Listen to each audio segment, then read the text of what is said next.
Yes, we are live now. Hello friends, this is Himanshi and welcome to Let's Learn. सभी को good evening, नमस्कार, राम राम, सत श्री अकाल, अस्सलाम वालेकुम, what you feel connected with. Start करेंगे आज का सेशन। इंपॉर्टेंट सेशन है और आप कह सकते हैं कि आखिरी सेशन है जिसमें हम डिस्कशन कर रहे होंगे, क्वेश्चंस डिस्कस कर रहे होंगे, टॉपिक्स को डिस्कस कर रहे होंगे। और इसके बाद कल आपका पेपर है, मतलब परसों 7 फरवरी को और 8 फरवरी को, तो पेपर कैसे अटेम्प्ट करना है बस इस पे कल चर्चा होगी। इसके अलावा पढ़ाई का सेशन ये आखिरी है। ठीक, काम का सेशन रहेगा। आपकी जो चाइल्ड डेवलपमेंट के अलावा जितने भी टॉपिक्स हैं तो वो आपके 15 नंबर के इसमें कवर हो जाएंगे। बात सही है? तो स्टार्ट करते हैं। और सारे ही टॉपिक्स को इंक्लूड किया है। Minimum 10 marks, maximum 15 number. ठीक है जी, स्टार्ट करें आज का सेशन। थोड़े से लेट लतीफ हैं, उस पर चर्चा हम अंत में करेंगे। कई लोगों को कंफ्यूजन है कि आप उतना नहीं आ रहे हो जितना आपको आना चाहिए एंड ऑल जो कि मैं मानती हूँ, है ना, कि हम उतने एक्टिव नहीं रहे हैं इस बार, बट उस पर हम चर्चा करेंगे। ठीक है, जितने भी सेशंस हुए काम के हुए हैं और प्रीवियस रिकॉर्डेड सेशंस, नोट्स भी पढ़ लोगे, मैंने नोट्स भी लिंक में डलवा दिए हैं फ्री। अगले 2-3 दिन वो भी पढ़ लोगे अच्छे से, बहुत हेल्प हो जाएगी। चलिए शुरू करते हैं आज की कहानी। ये कुछ 40 सवाल हैं पेडागोजिकल, जो सीटेट का आपका सिलेबस है, पेपर 1 हो, पेपर 2 हो, सीडीपी का, और इसमें हम लोग डिस्कशन करेंगे। एडमिट कार्ड आपके आ ही गए हैं। चलिए फटाक से शुरू करते हैं। लाइक शेयर सब्सक्राइब आप करते जाएंगे जैसे जैसे आते जाएंगे। पीडीएफ है आपका टेलीग्राम चैनल पे मिल जाएगा। प्रीवियस पीडीएफ भी रहता है, राहुल याद दिला देना, वो अपलोड कर देंगे। तो ये आपका टेलीग्राम पे इस सेशन का भी पीडीएफ विद आंसर्स मिल जाएगा आपको। इसके अलावा नोट्स भी आपको मिल ही जाएंगे। आते हैं, शुरू करते हैं। ये है आपका क्वेश्चन नंबर 1। क्या कहना चाहता है कवि, पहले ही सवाल में फटाक से देखिएगा।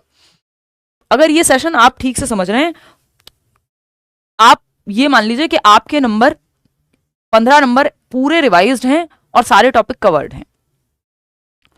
ठीक है, चलिए खैर समझते हैं। पुराने सारे मैराथन देखिए, बस बात बन जाएगी, कोई दिक्कत नहीं है। कोई सिलेबस चेंज नहीं हुआ है आपका, है ना। जितना नीडेड है उससे ज्यादा है चैनल पे पढ़ने के लिए। ठीक, क्वेश्चन नंबर 1 क्या कहता है, पोल में जवाब देंगे आप। A student after performing poorly in mathematics, एक बच्चा है जिसने खराब प्रदर्शन किया है गणित में, उसके बाद reflects that she does not understand word problems because she rushes through them। एक बच्ची है जिसने मैथ्स में खराब परफॉर्म किया, खराब प्रदर्शन आया, उसने कोई टेस्ट दिया, पेपर हुआ, उसमें देखा मैथ्स में अच्छा परफॉर्म नहीं किया। उसने रिफ्लेक्ट किया, चिंतन किया, मनन किया कि यार मेरे साथ प्रॉब्लम यह है कि जो वर्ड प्रॉब्लम्स होती हैं उनको समझने में मैं जल्दीबाजी कर देती हूं, पढ़ के उनको सॉल्व करने में, इसके चक्कर में वो गलत हो जाती हैं। बात सही है। In the next test she consciously slows down and underlines की इंफॉर्मेशन बिफोर सॉल्विंग। अब जब अगला टेस्ट होता है क्लास टेस्ट, तो वो कॉन्शियसली चेतन रूप से ध्यान रख करके इस चीज का स्लो डाउन करती है, धीमे पढ़ती है, पहले समझती है की इंफॉर्मेशन को, प्रॉब्लम को सॉल्व करने से पहले कि सवाल कहना क्या चाहता है। ऐसा आपके साथ भी होता होगा कि आप सवाल को जल्दीबाजी में पढ़ के सॉल्व कर दे रहे हैं, लास्ट का कोई वर्ड ही नहीं देखा कि नॉट लिखा था या क्या पूछा था पढ़ के समझ नहीं पाए। ये मैं आपको बहुत बार कहती भी हूं कि अगर आपने क्वेश्चन को पेडागोजी के ठीक से पढ़ के समझ लिया, 50% काम आपका वहीं हो गया, है ना। कई लोग कहते हैं जब आप कराते हो सवाल तो हो जाता है, खुद से करते हैं तो नहीं होता। इसके दो ही मतलब है कि या तो आप पढ़ के समझ नहीं पा रहे हैं सवाल को, और इसका एक और मतलब क्या हो सकता है, जो दूसरा मतलब है कि आपने प्रैक्टिस कम की है ना, कि यहां सवाल हो जा रहे हैं और खुद से नहीं हो रहे हैं। इसका मतलब प्रैक्टिस में कमी है और आप पढ़ के समझ नहीं पा रहे हैं। पढ़ के नहीं समझ पा रहे हैं, उसमें प्रैक्टिस की कमी भी शामिल है। चलिए खैर आते हैं, समझते हैं। दिस बिहेवियर बेस्ट इलस्ट्रेट्स, क्या इलस्ट्रेट करता है ये व्यवहार, कि गणित में खराब प्रदर्शन करने के बाद एक छात्रा को एहसास होता है कि वह शाब्दिक प्रश्नों को इसलिए नहीं समझ पाती, जो वर्ड प्रॉब्लम्स नहीं होते कि भाई इतने आम थे, इतने एप्पल थे, ये ऐसे, इसका 2x हुआ, इसके पिताजी की आयु इतनी है, इसकी आयु x है, इसकी 2x होगी। तो वर्ड प्रॉब्लम्स को सॉल्व करने में दिक्कत आ रही है। बच्ची ने क्या किया, रिफ्लेक्ट किया और अगली बार स्लो डाउन करके देखा क्या कर सकते हैं। 80% लोग सही जवाब इसमें दे रहे हैं। This behaviour best illustrates Meta cognitive regulation. ये जो रिफ्लेक्ट करना है, चिंतन मनन, रिव्यू, रीप्लान, ये सब जो करना है, ये आपकी मेटा कॉग्निटिव स्किल्स में आता है। रिहर्सल तो जस्ट वो है, रिवीजन टाइप है ना। रिहर्स कर रहे हैं आप, कुछ बोलने से पहले कोई नंबर याद कर रहे हैं तो मेमोरी में रिहर्सल काम आता है कि आप रिवाइज कर रहे हैं किसी चीज को। एलैबोरेशन, इलैबोरेट का विस्तारण करना, विस्तारण नहीं है यहाँ पे, प्रॉब्लम को सॉल्व करने के नए तरीके को अपनाने की बात की गई है। रिफ्लेक्ट किया गया है जो एक्सपीरियंस हुआ है और उसको आगे कैसे बेटर करना है उस पर बात हुई है। तो स्कैफोल्डिंग में तो कोई और हेल्प देगा वो होगा। तो मेटा कॉग्निटिव रेगुलेशन या परासंज्ञानात्मक विनियमन है, यानी आप अपनी लर्निंग को मैनेज कर रहे हो, कंट्रोल कर रहे हो मेटाकॉग्निशन के माध्यम से। ठीक है जी। मेटाकॉग्निशन क्या होता है, आप एक स्ट्रेटेजी बना रहे हो अपनी लर्निंग में सुधार की, कि एक बच्चे को समझ आता है कि वो जहां बैठता है वहां वो डिस्ट्रैक्ट हो रहा है, तो वो सीटिंग चेंज कर देता है। ये सवाल आया हुआ है पिछली बार।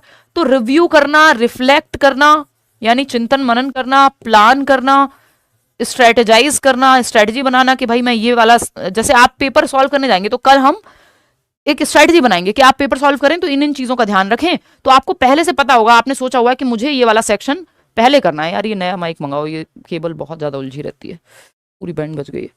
चलिएगा, हाँ, तो ये सब मेटाकॉग्निशन का पार्ट है कि आप प्लान करते हैं, रिव्यू करते हैं, रिफ्लेक्ट करते हैं, स्ट्रेटेजाइज करते हैं, एक स्ट्रेटेजी बनाते हैं कि कहाँ कमी रह गई, कैसे सुधारें अगली बार के लिए। तो ये थर्ड ऑप्शन है, थिंकिंग अबाउट थिंकिंग, या आपकी awareness about your own emotions, your own thinking, ये सब मेटाकॉग्निशन में आ जाता है। क्वेश्चन नंबर सेकंड देखिएगा और बताइएगा कि क्या कहना चाहता है कवि सवाल नंबर 2 में। While solving a complex word problem, a teacher asks students to explain each step aloud and relate the problem to similar situations solved earlier. ऐसा होता नहीं है कि मेटाकॉग्निशन पे एक सवाल ना है, एक एक टॉपिक जो भी हम कर रहे हैं, एक एक सवाल 100% क्वेश्चन आता ही है। सीटेट सिलेबस में छोड़ता नहीं है एक भी सवाल, पूरे सिलेबस से कवर होते हैं सवाल, समझ रहे हो। तो अगर हम देखें, एक जटिल शब्द समस्या को हल करते समय शिक्षक छात्रों से प्रत्येक चरण को जोर से समझाने और समस्या को पहले हल की गई समान स्थितियों से जोड़ने के लिए कहता है कि पहले उस तरह की प्रॉब्लम अगर कोई सॉल्व की है सिमिलर, तो उससे जोड़ के इस प्रॉब्लम को आप सॉल्व कर लो जो करंट प्रॉब्लम है। दिस इंस्ट्रक्शन अप्रोच प्रीमैरिली स्ट्रेंथन्स, क्या है ये रणनीति, किस चीज को बढ़ावा देती है, बताओ। कोई बात नहीं, तैयारी ज्यादा अच्छी नहीं है, बिल्कुल बेकार, फिर भी पेपर देके आओ, पेपर नहीं छोड़ना है, सीटेट नहीं छोड़ना है, कोई अटेम्प्ट काउंट नहीं हो रहा, कोई नेगेटिव मार्किंग नहीं है, ये सिर्फ नोट्स पढ़ जाओ, मैंने कमेंट्स में पिन किए हुए हैं, फ्री नोट्स हैं, ये पढ़ के भी पेपर देने चले जाओ। क्वालिफाइंग एग्जाम है, यू नेवर नो, और आप दिमाग से खाली नहीं हो, ये मत सोचो ब्लैंक स्लेट नहीं हो आप, ठीक है। खराब एग्जाम, खराब तैयारी में पेपर देने जाओ, साल भर बाद पेपर आएगा तो आपका चांस मिस हो चुका होगा। देखो, एफर्ट करके फेल होना अच्छी बात होती है, बिना एफर्ट करे ही हार मान लेने से, समझ रहे हो, अंत तक लड़ना होता है। कर्ण को नहीं देखा महाभारत में, एनीवे आ जाओ। दिस इंस्ट्रक्शनल अप्रोच प्रीमैरिली स्ट्रेंथन्स, क्या ये शिक्षण पद्धति किसको सुदृढ़ करती है, functional fixedness and convergent thinking को। देखिए, प्रॉब्लम सॉल्विंग पे एक क्वेश्चन आता है, प्रॉब्लम सॉल्विंग में ये नेगेटिव है, फंक्शनल फिक्सनेस बाधा बनता है, कन्वर्जेंट थिंकिंग बाधा बनती है, डाइवर्जेंट थिंकिंग चाहिए और फंक्शनल फिक्सनेस नहीं चाहिए, नेगेटिव है ये। Belief, Perseverance and intuitive thinking, विश्वास, दृढ़ता और सहज सोच। हाँ, इंट्यूटिव थिंकिंग अच्छी होती है, बट बिलीफ, परसेवरेंस ये है कि वो एक ही चीज पे आप लगे हुए हो, ये मेंटल सेट जैसा होता है, तो ये प्रॉब्लमेटिक हो जाता है, क्योंकि आपको कई बार स्ट्रेटजी बदलने की जरूरत होती है, ना कि अपने एक बिलीफ पे अडिग रहने की, क्योंकि फ्लेक्सिबिलिटी खत्म हो जाती है ना, यहाँ पे रिजिडिटी आ जाती है बिलीफ परसेवरेंस में। वर्बलाइजेशन एंड एनालॉजिकल थिंकिंग, ये बात एकदम सही है कि बच्चा जब बोल बोल के किसी चीज का समाधान सोचने की कोशिश करेगा, और जैसा उसने किसी और सेम सिचुएशन में जिस चिंतन का इस्तेमाल किया होगा, जिसको एनालॉजिकल थिंकिंग कहते हैं, कि आपने पहले भी उस तरह की कोई सिमिलर प्रॉब्लम सॉल्व की है, तो जो एलिमेंट्स वहां कॉमन थे उनको यहां पे यूज कर लिया, और साथ में कुछ और नई प्रॉब्लम सॉल्विंग स्ट्रेटजी लगाने की कोशिश की, कुछ नया भी सोचा। Trial and error and divergent thinking नहीं चलेगा। ये similar problem, trial and error में तो सिमिलर प्रॉब्लम नहीं होती, वो तो आप रैंडम एफर्ट कर रहे होते हैं ट्रायल एंड एरर में, समझ रहे हो, कि ऐसे ही रैंडम एफर्ट मार रहे हैं, अक्कड़ बक्कड़ में वो हो जाता है वो कई बार। तो वर्बलाइजेशन एंड एनालॉजिकल थिंकिंग ये हेल्पफुल होती है आपकी प्रॉब्लम सॉल्विंग में, वहीं फंक्शनल फिक्सनेस और मेंटल सेट नेगेटिव होते हैं। क्वेश्चन नंबर 3 देखिएगा, which of the following are examples of effective learning strategies, यानी अच्छी अधिगम तकनीक का कौन सा एक उदाहरण है इन 4 ऑप्शंस में से, 5 ऑप्शंस में से। तो पहला है setting goals and time tables, लक्ष्य बनाना, एक टाइम टेबल बनाना, गोल्स, भाई मेरे को तो 140 लेके आने, 130 लेके आने, या मुझे पेपर पास करना है, उस हिसाब से टाइम टेबल बनाना, बात तो सही है। इसमें क्या होगा, लर्निंग की इफेक्टिव लर्निंग स्ट्रेटजी है ये, कि आपने एक टाइम टेबल बनाया, एक गोल सेट किया, बात सही है। Making organisational charts and concept maps, यानी ऑर्गेनाइजेशनल चार्ट्स बनाना, कॉन्सेप्ट मैप बनाना, फ्लो चार्ट बनाना, उससे भी अंडरस्टैंडिंग या समझने में चीजें आसानी होती है, याद करने का या सीखने का इफेक्टिव तरीका है चीजों को समझने का, बिल्कुल सही बात है। Thinking of examples and non examples, examples के बारे में सोचना और नॉन एग्जाम्पल्स, गैर उदाहरण और उदाहरण दोनों के बारे में सोचना। देखिए, एग्जाम्पल और नॉन एग्जाम्पल दोनों अच्छे होते हैं, एक क्वेश्चन आता ही है इस पे। एग्जाम्पल और नॉन एग्जाम्पल, एग्जाम्पल है किसी चीज को जो क्लियरली क्लैरिफाई करे, नॉन एग्जाम्पल है जो इनडायरेक्टली उस चीज का कॉन्ट्रास्ट प्रेजेंट करके उसको क्लियर करे। जैसे हम कहें मेटल्स का उदाहरण है लोहा, गोल्ड, वॉटएवर, कि ये धातु हैं, वहीं हम एक प्लास्टिक का पेन दिखा रहे कहीं भाई ये नॉन मेटल है, ये मेटल नहीं है तो प्लास्टिक है, तो इससे क्लियर हो गया क्या मेटल नहीं है। जब आप बर्ड्स का उदाहरण दे रहे हैं और आपने कहा हेलीकॉप्टर या एरोप्लेन बर्ड्स में नहीं आता, तो आपको क्लैरिटी होगी उस कॉन्सेप्ट के बारे में एक नॉन एग्जाम्पल से जो उसके बारे में नहीं है। ठीक है जी। एक्सप्लेनिंग टू अ पीयर, ये एक अच्छी स्ट्रेटजी है कि आप अपने दोस्त को समझा रहे हैं, अपने हम उम्र को समझा रहे हैं कि भाई ये वाला टॉपिक ऐसे होता है, इसको आपने पियाजे का सारा कॉन्सेप्ट एक्सप्लेन कर दिया, आपकी भी अच्छा रिवीजन हो जाएगा, है ना। कहा जाता है ना, to teach is to learn twice. बात सही है। सेल्फ क्वेश्चनिंग यानी खुद से सवाल पूछना बिल्कुल सही है। आप अपने आप को क्लियर करने के लिए, अपने डाउट्स को क्लियर करने के लिए, तो पांचों बातें सही है, इसमें कोई भी दो राय नहीं है कि कोई भी चीज एक नेगेटिव नहीं है जो प्रॉब्लम सॉल्विंग में हिंड्रेंस बनेगी या अच्छी तरह से लर्निंग में, इफेक्टिव लर्निंग में, प्रभावी अधिगम में प्रॉब्लम बनेगा। क्वेश्चन नंबर 4 देखिएगा क्या कहता है। क्वेश्चन नंबर 4 फटाक से समझेंगे हम।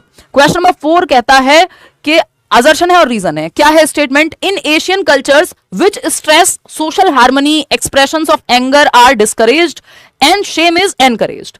यानी जो एशियाई संस्कृति हैं, जैसे भारत हो गया, जापान है, चाइना है, जो एशियन कंट्रीज हैं, यहाँ पे जो कल्चर है वो सामाजिक सद्भावना का है कि सोशल हार्मनी बनी रहे। क्रोध की अभिव्यक्ति को बुरा माना जाता है, हतोत्साहित किया जाता है कि गुस्सा नहीं करना है ना।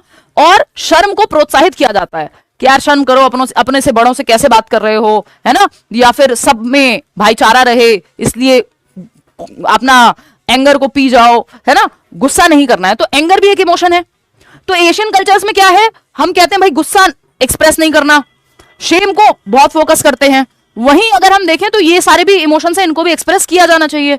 तो ये बात तो सही है कि एशियन कल्चर्स में, क्योंकि हम सोशल हार्मनी की बहुत ज्यादा बात करते हैं, तो ये चीज है कि एंगर को शेम किया जाता है, या एंगर को कम डिस्करेज करते हैं, हतोत्साहित करते हैं, और शेम को एनकरेज करते हैं। रीजन क्या है?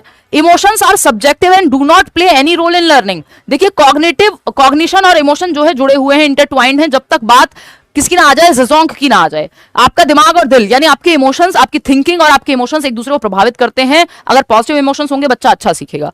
तो ये कहना तो गलत है कि भावनाएं तो सब्जेक्टिव होती हैं, यहां तक ठीक था, लेकिन कोई रोल प्ले नहीं करती, ये नहीं कह सकते। लर्निंग में रोल प्ले करते हैं बच्चे के इमोशंस। अगर बच्चा बहुत ही दुख में है, उसके जीवन में कोई घटना घट गई है, किसी एक पेरेंट की डेथ हो गई है, कोई ट्रॉमेटाइजिंग इवेंट हो गया है, तो उसकी लर्निंग पे प्रभाव पड़ेगा उस चीज का। या सेक्सुअल अब्यूज हुआ है बच्चे के साथ, या फिर वो एंग्री है, या फिर वो बहुत फियर में है, या फिर वो एक डिस्गस्ट, कोई भी नेगेटिव इमोशन अगर वो फील कर रहा है तो उसका प्रभाव पड़ेगा नेगेटिव। ठीक है ना। तो ये बात सही है फर्स्ट कि ऐसा होता है, लेकिन R is not the right thing. तो A is true but R is false, जो कि आप लोग 69% लोग सही जवाब दे भी रहे हैं। चलिए आगे बढ़ते हैं इसी बात पे और क्वेश्चन नंबर 5 को पढ़ते हैं। ये क्या कहता है? A teacher asks students to maintain a learning journal where they note. एक शिक्षक है जो छात्रों को एक अधिगम डायरी रखने के लिए कहता है जिसमें वे निम्नलिखित बातें नोट करेंगे। क्या नोट करेंगे? फर्स्ट है व्हाट दे अंडरस्टैंड, यानी उनको क्या समझ में आया जब टीचर ने पढ़ाया। तो व्हाट कंफ्यूज्ड देम, यानी उनको कंफ्यूजन किस चीज में हुई जो पढ़ाया गया है उस टॉपिक में, कंफ्यूजन कहां है उनको। And how they plan to improve, और जहां कंफ्यूजन है उसको इंप्रूव करने का, उस कंफ्यूजन को दूर करने का क्या प्लान है उनके पास, कि वो अपने दोस्त से पूछेंगे, टीचर से आके एक्स्ट्रा पीरियड में पूछेंगे, है ना, या टीचर्स रूम में जाकर के पूछेंगे, ट्यूशन टीचर से पूछने वाले हैं, क्या करने वाले हैं, है ना। ट्यूशन टीचर, हालांकि ट्यूशन कोई बहुत लीगल चीज नहीं है स्कूल टीचर के लिए, ठीक है ना। तो उन्हें क्या समझ आया, स्पेशली गवर्नमेंट स्कूल टीचर के लिए, उन्हें क्या समझ आया ये नोट करेंगे, एक डायरी बनाएंगे जिसमें कि क्या सीखा हमने इस चैप्टर से, क्या समझ नहीं आया ये लिखेंगे, और आगे सुधार की क्या योजना है ये लिखेंगे। अब आप देख रहे हो प्लानिंग, स्ट्रेटेजाइजिंग, रिफ्लेक्टिंग, तीनों चीजें हो रही हैं। जब उनको समझ में क्या आया तो मतलब रिफ्लेक्ट करेंगे बच्चे, चिंतन करेंगे कि क्या सीखा आज मैंने। ठीक है। कंफ्यूज किस चीज ने किया, तो वो रिव्यू कर रहे हैं। ठीक। How they plan to improve, planning में तो डायरेक्ट जो स्ट्रेटेजाइजिंग है वो यहां आ जाएगा कि स्ट्रेटेजी क्या है आगे की। दिस प्रैक्टिस प्राइमरीली डेवलप्स, क्या डेवलप होगा इससे? सिंपल जवाब है मेटा कॉग्निटिव अवेयरनेस बच्चे में डेवलप होगी। वो अपनी ही थिंकिंग पे सोच पाएगा, रिफ्लेक्ट कर पाएगा, thinking about thinking, awareness about awareness, अपने इमोशंस, अपनी फीलिंग्स, अपनी थिंकिंग के प्रति अवेयरनेस आएगी बच्चे में। बात सही है कि नहीं? ये कोई बिहेवियरिस्टिक रीइंफोर्स, निमोनिक स्ट्रेटजीज याद रखने के लिए होती हैं, जैसे हमने पियाजे के PCSE जो 4 डेवलपमेंट के टाइप्स हैं वो याद किए हुए हैं। SPCF पियाजे के शॉर्ट फॉर्म्स जो हमने बनाए हुए हैं वो निमोनिक है, याद रखने की टेक्निक्स है, मेमोरी की टेक्निक्स है, ना कि ये सब है। सोशल लर्निंग यहाँ कोई ग्रुप में सीखने की बात तो हुई नहीं है। तो तो third option is the right answer over here. ठीक है जी, आगे बढ़ेंगे। क्वेश्चन नंबर 6 देखिएगा और जवाब दीजिएगा। क्या कहता है छठा सवाल? ये कहता है, असर्शन है एक तरफ, यानी कथन है, teachers should ask students to identify their own examples and non examples of the concept for strengthening the concept. यानी शिक्षकों को संकल्पना या फिर संप्रत्यय यानी कॉन्सेप्ट को मजबूत करने के लिए विद्यार्थियों को अपने स्वयं के संकल्पना के उदाहरण और गैर उदाहरणों की पहचान करने के लिए कहना चाहिए। क्या आपने मान लीजिए बर्ड्स के बारे में पढ़ा है, तो आपने कहा बच्चों को कि खुद से सोचेंगे बर्ड्स का एग्जाम्पल क्या क्या हो सकता है और क्या क्या नॉन एग्जाम्पल है बर्ड्स का या पक्षियों का। तो बच्चे खुद बताने लग गए कि ये बर्ड्स में आते हैं, ये बर्ड्स में नहीं आते हैं। वो खुद से सोच रहे हैं इस बात पे अपने कॉन्सेप्ट को क्लियर करने के लिए। तो एग्जाम्पल और नॉन एग्जाम्पल हमने क्या बात की थी? अच्छी बात है, अच्छी चीज है, सीखने में हेल्पफुल होते हैं एग्जाम्पल भी और नॉन एग्जाम्पल भी। एग्जाम्पल जो डायरेक्टली उस बात को क्लियर करे, नॉन एग्जाम्पल जो इनडायरेक्टली उस चीज को क्लियर कर ले, कॉन्ट्रास्ट दिखा करके। जैसे अगर मैं कहूं कि रेड कलर ऐसा दिखता है और मैं साथ में आपको ब्लू कलर दिखाऊं कि ये रेड नहीं है, कॉन्ट्रास्ट है। तो एग्जाम्पल जो डायरेक्ट उस चीज को क्लैरिफाई कर रहा है और नॉन एग्जाम्पल जो इनडायरेक्टली उसको क्लियर कर रहा है, कंट्रास्ट दिखा करके। बात सही है। रीजन क्या है इसका? Thinking of examples leads to strengthening of the concept while non examples tend to confuse the students. यानी अगर आप एग्जाम्पल के बारे में सोच रहे हैं तो एग्जाम्पल सोचने में बच्चे का कॉन्सेप्ट क्लियर होगा और नॉन एग्जाम्पल से कंफ्यूजन दूर होगी। दोनों बातें सही है। तो both A and R are true and R is the correct explanation of A, जो कि आपका फोर्थ ऑप्शन में गिवन है। फर्स्ट क्यों दे रहे हो आप लोग? आर क्यों गलत है भाई? Teacher should ask students to identify their own examples and non examples of the concept for strengthening the concept, सही है। Thinking of examples leads to strengthening of the concept while non examples tend to confuse. या right. यहां पे इन्होंने गड़बड़ कर दी, आपने ध्यान से पढ़ा, मैंने नहीं पढ़ा। Non examples tend to confuse the students, नहीं भाई, नॉन एग्जांपल पॉजिटिव वर्ड है, अच्छी चीज है। नॉन एग्जांपल कंफ्यूज नहीं करेगा, क्लियर करेगा। तो ए तो सही है बट आर इज फॉल्स, जो कि आप लोग सही जवाब दे भी रहे हैं। First option is the right answer over here. बात सही है। जो लोग कह रहे हैं डर लग रहा है, पेपर होगा नहीं होगा, ये सब छोड़ दीजिए। जो आपके हाथ में वो है, आप पेपर देने जाएं, काम करें, पढ़ लें, रिवाइज कर लें। डर सबको लगता है, गला सबका सूखता है। अब बाकी आपको पता ही है ना, नेचुरल है। पेपर से पहले डर नहीं लग रहा है, इसका मतलब या तो जरूरत से ज्यादा पढ़ लिए हैं या फिर बिल्कुल नहीं पढ़े हैं।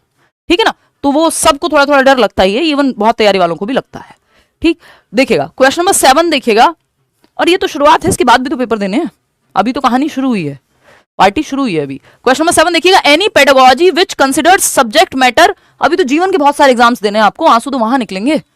देखिए एक बार, any pedagogy which considers subject matter as an end in itself is likely to yield dash among students. यानी कोई भी अध्यापन या कोई भी पेडागोजी या कोई भी पढ़ाने की टेक्निक जो विषय वस्तु को अपने आप में एक अंत मानता है, यानी जो पढ़ा दिया है, जो कंटेंट है, जो सिलेबस है, वही फाइनल है, इसके बाहर कुछ पढ़ने की जरूरत ही नहीं है।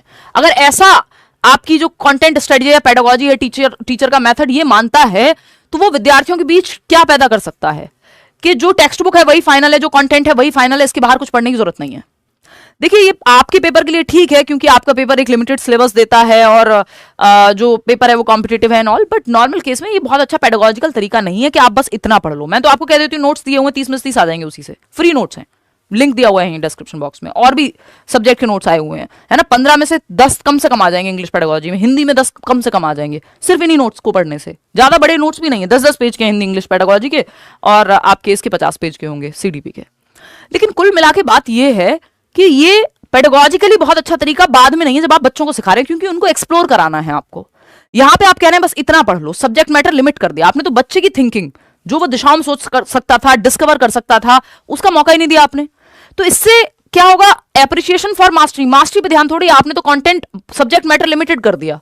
ठीक है ना। डिजायर फॉर इनोवेशन, क्यों करेंगे वो इनोवेट जब उनको पता है ये 4 चैप्टर है, ये पढ़ के चले जाओ पेपर में, बस इसी से आएगा, बाहर से कुछ नहीं आएगा। मोटिवेशन टू लर्न, क्यों आएगी मोटिवेशन टू लर्न? उतना ही पढ़ेगा वो जितना जरूरी है। रेजिस्टेंस टू एक्सप्लोर, जब आप कंटेंट को या सामग्री को, विषय वस्तु को लिमिट कर देते हैं चैप्टर्स में, या कंटेंट को लिमिट कर देते हैं, बस इतना ही पढ़ना है, एनसीईआरटी पढ़ जाओ, इसके बाहर कुछ नहीं पढ़ना, तो क्या होगा? फिर आप एक्सप्लोर नहीं करेंगे। तो ये कॉम्पिटिटिव एग्जाम की बात नहीं हो रही, बट बच्चे को अगर आपने बचपन से यही आदत डाल दी कि हमारी टीचर तो प्री बोर्ड से पहले या पेपर से पहले कुछ 50 सवाल इंपॉर्टेंट करा देती है, उतना ही करना होता है, उससे ज्यादा की जरूरत नहीं है, तो बच्चा एक्सप्लोर नहीं करेगा।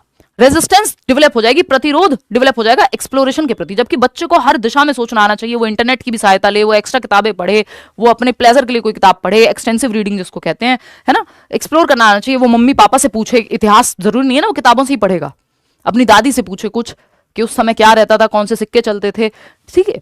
तो रेजिस्टेंस डेवलप हो जाएगा, यानी एक रुकावट आ जाएगी एक्सप्लोरेशन के प्रति, अगर हम सिर्फ सब्जेक्ट मैटर तक ही सीमित रखेंगे बच्चे को। क्वेश्चन नंबर 8 देखिएगा, जीवन से भी जोड़ना है ना अधिगम को, एक्सप्लोर कराना है बच्चे को।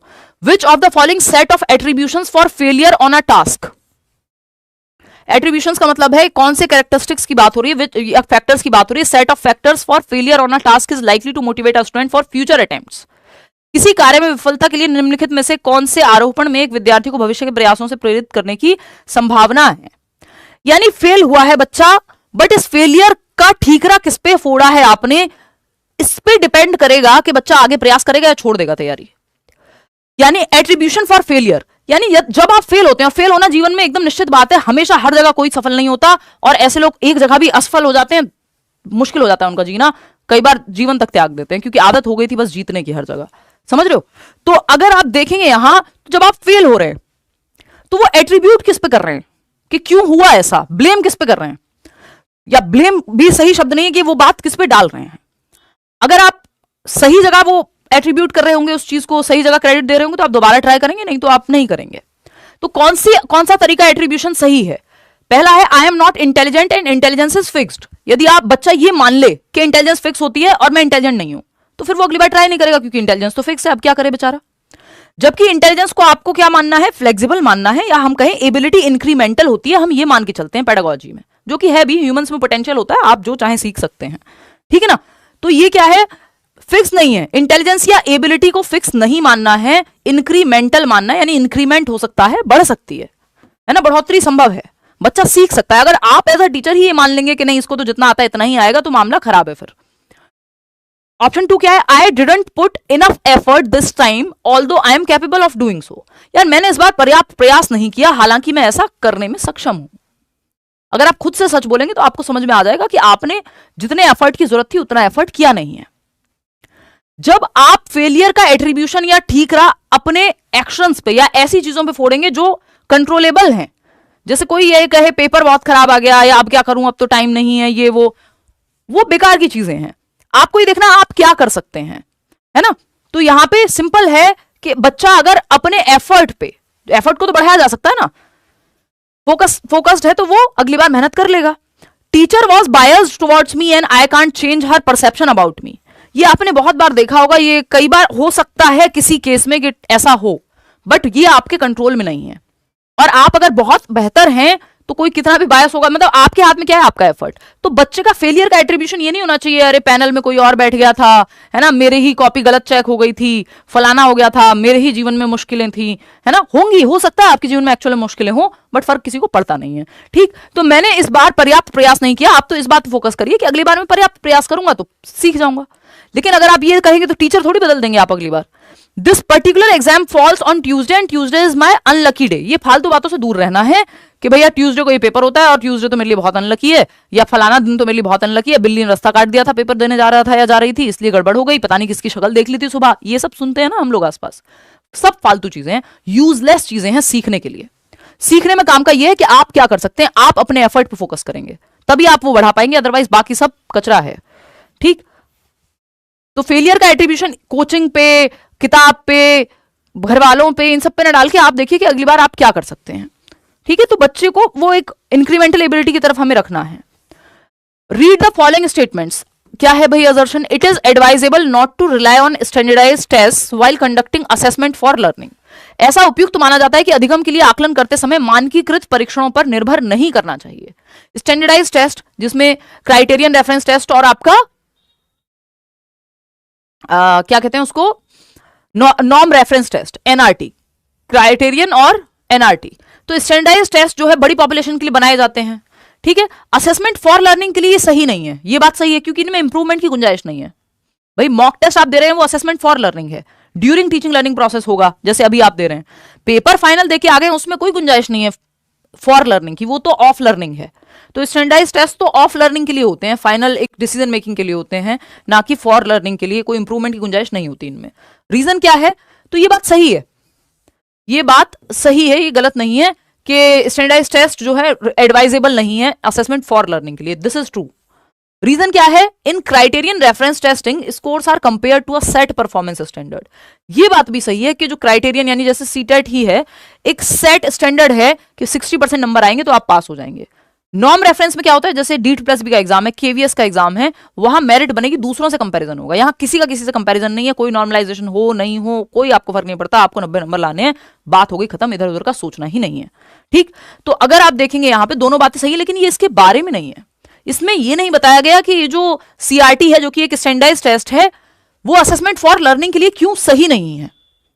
तो दोनों सही है, बट ये करेक्ट एक्सप्लेनेशन नहीं है। आप लोग 54% लोग पता नहीं क्यों जो है फर्स्ट ऑप्शन लगाए जा रहे हैं, जो कि गलत है। Second option should be the right answer over here, कि भाई स्टैंडर्डाइज्ड टेस्ट एडवाइजेबल नहीं है असेसमेंट फॉर लर्निंग के लिए।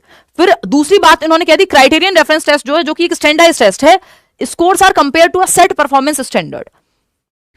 एक सेट स्टैंडर्ड के अगेंस्ट स्कोर्स को आप कंपेयर कर रहे हैं, तो ये टीचर में टेस्ट में भी हो सकता है, ये नॉन स्टैंडर्डाइज्ड में भी हो सकता है। वो प्रॉब्लम नहीं है कि किसके प्रति आप कंपेयर कर रहे हैं। समझ रहे हो बात को? ये बड़ी पॉपुलेशन के लिए बनाया जा रहा है, स्टैंडर्डाइज्ड टेस्ट इंडिविजुअल डिफरेंसेस को ध्यान में नहीं रखते, ये सब समस्याएं हैं। लेकिन इसका एक्सप्लेनेशन नहीं दिया गया ए वाले ऑप्शन का। ठीक, दोनों अपने आप में सही है, लेकिन एक दूसरे के लिए सही नहीं है। आगे बढ़ेंगे, क्वेश्चन नंबर 10 देखिएगा। कोई कह रहा है फास्ट, चलो फास्ट चल लेंगे। General principles of learning suggest that students learn better if are teacher. बच्चे अच्छा सीखते हैं, सामान्य अधिगम सिद्धांत ये मानते हैं कि बच्चे अच्छा सीखेंगे यदि फर्स्ट इंट्रोड्यूसेस द, अगर टीचर पहले इंट्रोड्यूस करता है कॉन्सेप्ट को in its symbolic form and then moves to its physical form. First discusses, उल्टा करते हैं जनरली हम, first discusses what is not known to the student and then comes to what the student already knows. जबकि उल्टा होता है, known to unknown जाते हैं, ज्ञात से अज्ञात जाते हैं, जो बच्चा जानता है उससे जो नहीं जानता है उसकी तरफ जाते हैं। तो ये भी उल्टा हो गया, ये भी ऑपोजिट है। First introduces the concept overall and then moves on to the intricacies of it. ये बात सही है, पहले आप मोटी मोटी बात कर लेते हैं और फिर उसकी डिटेल्स में या कॉम्प्लेक्सिटीज में जाते हैं। सिंपल टू कॉम्प्लेक्स जाना बोलते हैं इसको। ये बात एकदम परफेक्ट है। First discusses the concept in terms of logic and reason and then grants opportunity to verify the ideas. बात हो रही है कि सीक्वेंस में पढ़ाएं, बात ये नहीं हो रही कि प्रॉब्लम सॉल्विंग के स्टेप्स क्या हैं, ये थोड़ी पूछा है हमसे। तो third option is the right answer. आगे बढ़ेंगे, क्वेश्चन नंबर 11 देखिएगा। सलमान अ 5 year old बॉय, सलमान एक 5 साल का बच्चा है, और क्या कहना चाहता है Salman? A 5 year old boy started playing the musical instrument guitar. Guitar बजाना सीख लिया 5 साल के बच्चे ने, without any outside instruction when he was 3 years old. आज 5 साल का है, जब 3 साल का था बिना इंस्ट्रक्शन के तभी से बजाना सीख लिया गिटार, बिना किसी टीचर के, बिना किसी हेल्प के। This talent would characterise him as a, Salman जो कि 5 वर्षीय लड़का है, वह जब 3 साल का था तो उसने बिना किसी बाह्य निर्देश के संगीत के वाद्य यंत्र गिटार बजाना सीख लिया था। इस योग्यता के आधार पर उसे निम्नलिखित में से किस श्रेणी में रखेंगे? टैलेंटेड बच्चा है, और मैंने आपको बताया हुआ है कि गिफ्टेडनेस 3 प्रकार की होती है। क्या क्या होती है गिफ्टेडनेस में? 3 चीजें आती हैं। एक होते हैं इंटेलेक्चुअली ब्राइट, IIB लिख रही हूं मैं, जिनका IQ ज्यादा होता है ना, एल्बर्ट आइंस्टाइन टाइप के लोग, या हम कहेंगे डॉक्टर APJ अब्दुल कलाम जैसे लोग। ठीक, जो इंटेलेक्चुअली ब्राइट हैं, पढ़ने में अच्छे होंगे, मैथ्स में अच्छे होंगे, लॉजिक में अच्छे होंगे, IQ ज्यादा है, टॉपर टाइप। दूसरे कौन से हैं? दूसरे हैं टैलेंटेड बच्चे। ये भी तो गिफ्टेड है ना। क्या विराट कोहली गिफ्टेड नहीं होंगे? MF हुसैन गिफ्टेड नहीं होंगे? किसी एक पर्टिकुलर फील्ड में टैलेंट है तो ये भी गिफ्टेड है।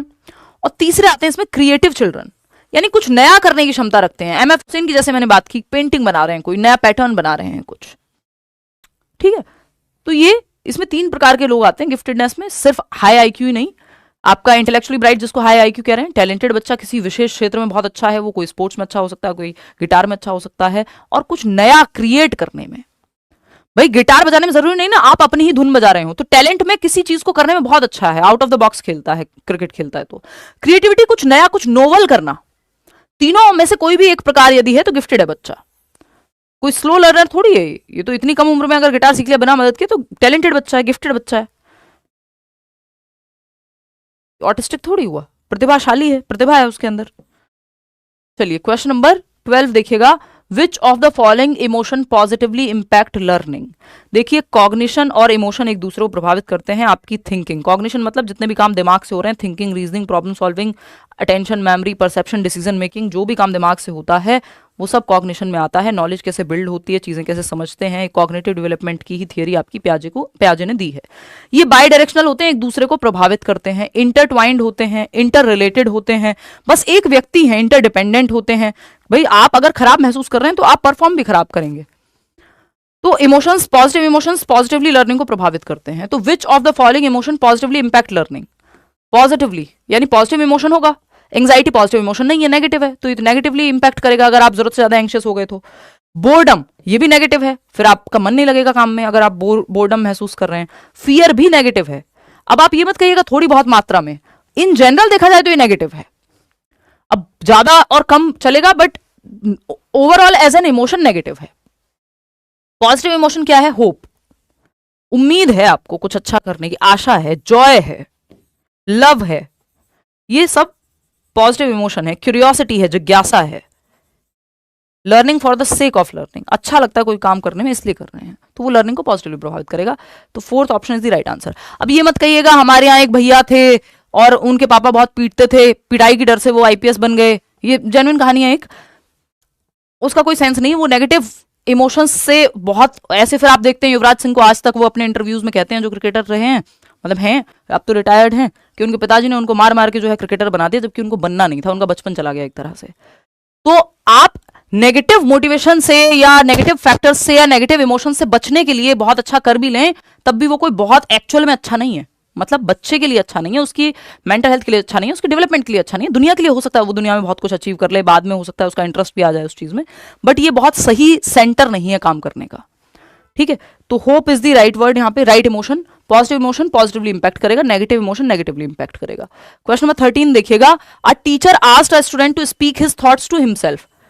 खुद से ही बात करने को कहा बच्चे ने, टीचर ने बच्चे को कि खुद से ही अपने विचारों पे सोचो। When he was somewhat stuck in solving a given problem, जब किसी प्रॉब्लम पे वो अटक रहा था तो खुद से बात करके सोचने को कहा उस बच्चे को। Soon enough after doing so, students exclaims, I know the answer now. बच्चा क्वेश्चन पे अटक रहा था और टीचर ने कहा खुद से बात करो, सोचो इस पे, बताया था ना एक दिन। अब वो खुद से वर्बलाइज कर रहा है, बात कर रहा है, अब उसको अचानक से एक आंसर आ जाता है। Which problem solving strategy has helped the student in this case? Problem solving strategy functional fixedness नहीं होती, ये बैरियर होता है प्रॉब्लम सॉल्विंग में, बाधा बनता है, नेगेटिव है, इसको पॉजिटिव मत मानना। फंक्शनल फिक्सनेस है, एक ही तरीके पर अटके रहते हैं आप, किसी प्रॉब्लम को सॉल्व करने का दूसरा तरीका आपके दिमाग में जमता ही नहीं है ना। या किसी चीज को सॉल्व करने का या यूज करने का एक ही तरीका आपको आता है कि ये फोन है तो बस फोन करने के लिए यूज होगा, इसको कैलकुलेटर के लिए यूज नहीं करेंगे, इसको टाइम देखने के लिए यूज नहीं करेंगे, इसको स्टॉक मार्केट देखने के लिए यूज नहीं करेंगे, इसको यूट्यूब देखने के लिए यूज नहीं करेंगे, है ना। ये तो फोन है, इस पे तो बस कॉल होती है। तो ये फंक्शनल फिक्सनेस है भाई, मल्टीपल तरीके से एक चीज को यूज किया जाता है, तो ये प्रॉब्लम सॉल्विंग बाधा बनता है, हेल्पफुल नहीं होता।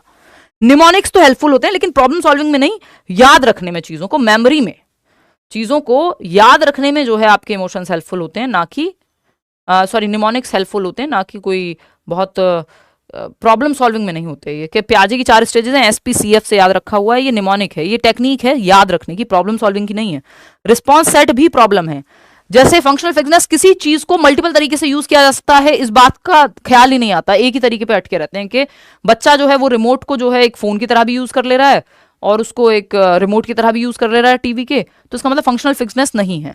फंक्शनल फिक्सनेस है एक ही तरीके पे अटके हैं, तो वो प्रॉब्लम है किसी चीज के इस्तेमाल में। रिस्पॉन्स सेट थोड़ा एक्टिविटी सेंटर्ड ज्यादा है, हो दोनों में सेम ही चीज रही है कि वही सेम तरीका रिपीट हो रहा है, तो रिस्पॉन्स सेट में वही घिसे पिटे तरीके जो आज से 5 साल पहले किसी काम में आपने लिए थे, आज भी आप उन्हीं तरीकों पे चल रहे हैं, वो रिस्पॉन्स सेट भी फिर प्रॉब्लमेटिक है, मेंटल सेट कहते हैं इसको, ये भी नेगेटिव ही है प्रॉब्लम सॉल्विंग में। वर्बलाइजेशन एक प्रॉब्लम सॉल्विंग की अच्छी टेक्निक है, एनालॉजिकल थिंकिंग, कि बच्चा खुद से ही बात करके खुद को दिशा दे रहा है, समझ गए ना, सेल्फ रेगुलेशन का काम है, प्राइवेट टॉक हो रही है, हेल्पफुल है ये, क्यूज मिल रहे हैं, हिंट मिल रहे हैं अपने आप से बात करके या प्रॉब्लम को वर्बलाइज करके, पढ़ के, समझ के, खुद से बोल के। क्वेश्चन नंबर 14 देखिएगा, which of the following statement is not correct in context of misconceptions formed by students? भ्रांतियों के संदर्भ में निम्नलिखित में से कौन सा कथन सही नहीं है? भ्रांतियां या फिर नाइव कॉन्सेप्शंस, जिनको हम मिसकॉन्सेप्शन कह रहे हैं, ऑल्टरनेटिव कॉन्सेप्शन कह रहे हैं, बट रॉन्ग कॉन्सेप्शन नहीं कहते हैं मित्र, सही है बात। तो अगर हम देखें तो ये बच्चों की वो थियरीज हैं, वो नाइव कॉन्सेप्शंस हैं जो उन्होंने इंट्यूटिव थियरीज अपने अनुभव के आधार पर बना दी, बट साइंटिफिकली ट्रू नहीं है। जैसे बच्चे ने तालाब में हरे रंग का पानी देखा है, इसका मतलब ये नहीं है कि पानी का रंग हरा होता है। जब टीचर पढ़ा रही है कि वाटर इज कलरलेस, पानी का अपना कोई रंग नहीं होता, तो बच्चा कहता है मैंने तालाब में हरे रंग का पानी देखा था। दूसरा बच्चा है वो कहेगा मैंने तो ब्लू कलर का पानी देखा था अपने स्विमिंग पूल में, ठीक है ना। तो अब ये जो चीज है, ये उसने अपने अनुभव के आधार पे एक ऑल्टरनेटिव कॉन्सेप्शन बनाया है, एक ऑल्टरनेटिव कॉन्सेप्ट बिल्ड किया है, मिसकॉन्सेप्शन है ये लॉजिकल नहीं है, बट अपने अनुभव के आधार पर बनाया है, तो आप उसको एक्सेप्ट करते हैं और उसको ठीक कराएंगे बाद में डिस्कशन करा के। तो फॉर्म क्या कर रहे हैं इनके बारे में, misconceptions can be used constructively by a teacher in the process of learning. Yes, misconceptions characterises, आपको सब कुछ यूज करना है, जो भी बच्चा लेके आ रहा है सब काम का है, किया जा सकता है यूज, बट देखते हैं इससे बेहतर ऑप्शन हो तो नॉट लिखा है, क्या करेक्ट नहीं है। Misconceptions characterises the initial phase of children's understanding of certain concept, शुरुआत में वो कैसे अपने अनुभव के आधार पर कुछ कॉन्सेप्ट बनाते हैं, ये दिखाती हैं भ्रांतियां। मिसकॉन्सेप्ट, सही बात है, misconceptions clearly indicates children's inability to learn anything new and advanced, ये बच्चे में कमी निकालना उसके एरर्स के बेसिस पे, एरर्स या भ्रांतियां जो हैं वो हेल्पफुल होती हैं सीखने में, ये बताती हैं कि बच्चा सोचता कैसे है और उसने अपने अनुभव के आधार पे कुछ एक चीज बनाई है कि एक बच्चा ये कहता है कि मेरा जो माँ बाप हैं वो मतलब जो दूध है वो मिल्क बूथ पे मिलता है, क्योंकि उसने अपने अनुभव के आधार पे ऐसा सोचा है, बेशक ये लॉजिकली सही ना हो, ठीक, तो इसको डिसमिस नहीं करना होता।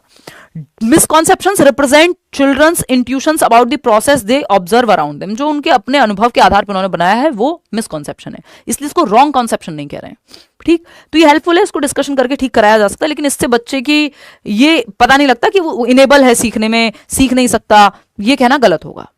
प्रोसेस है, लर्निंग की प्रोसेस का पार्ट है एरर या ऑल्टरनेटिव कॉन्सेप्शंस, बात सही है।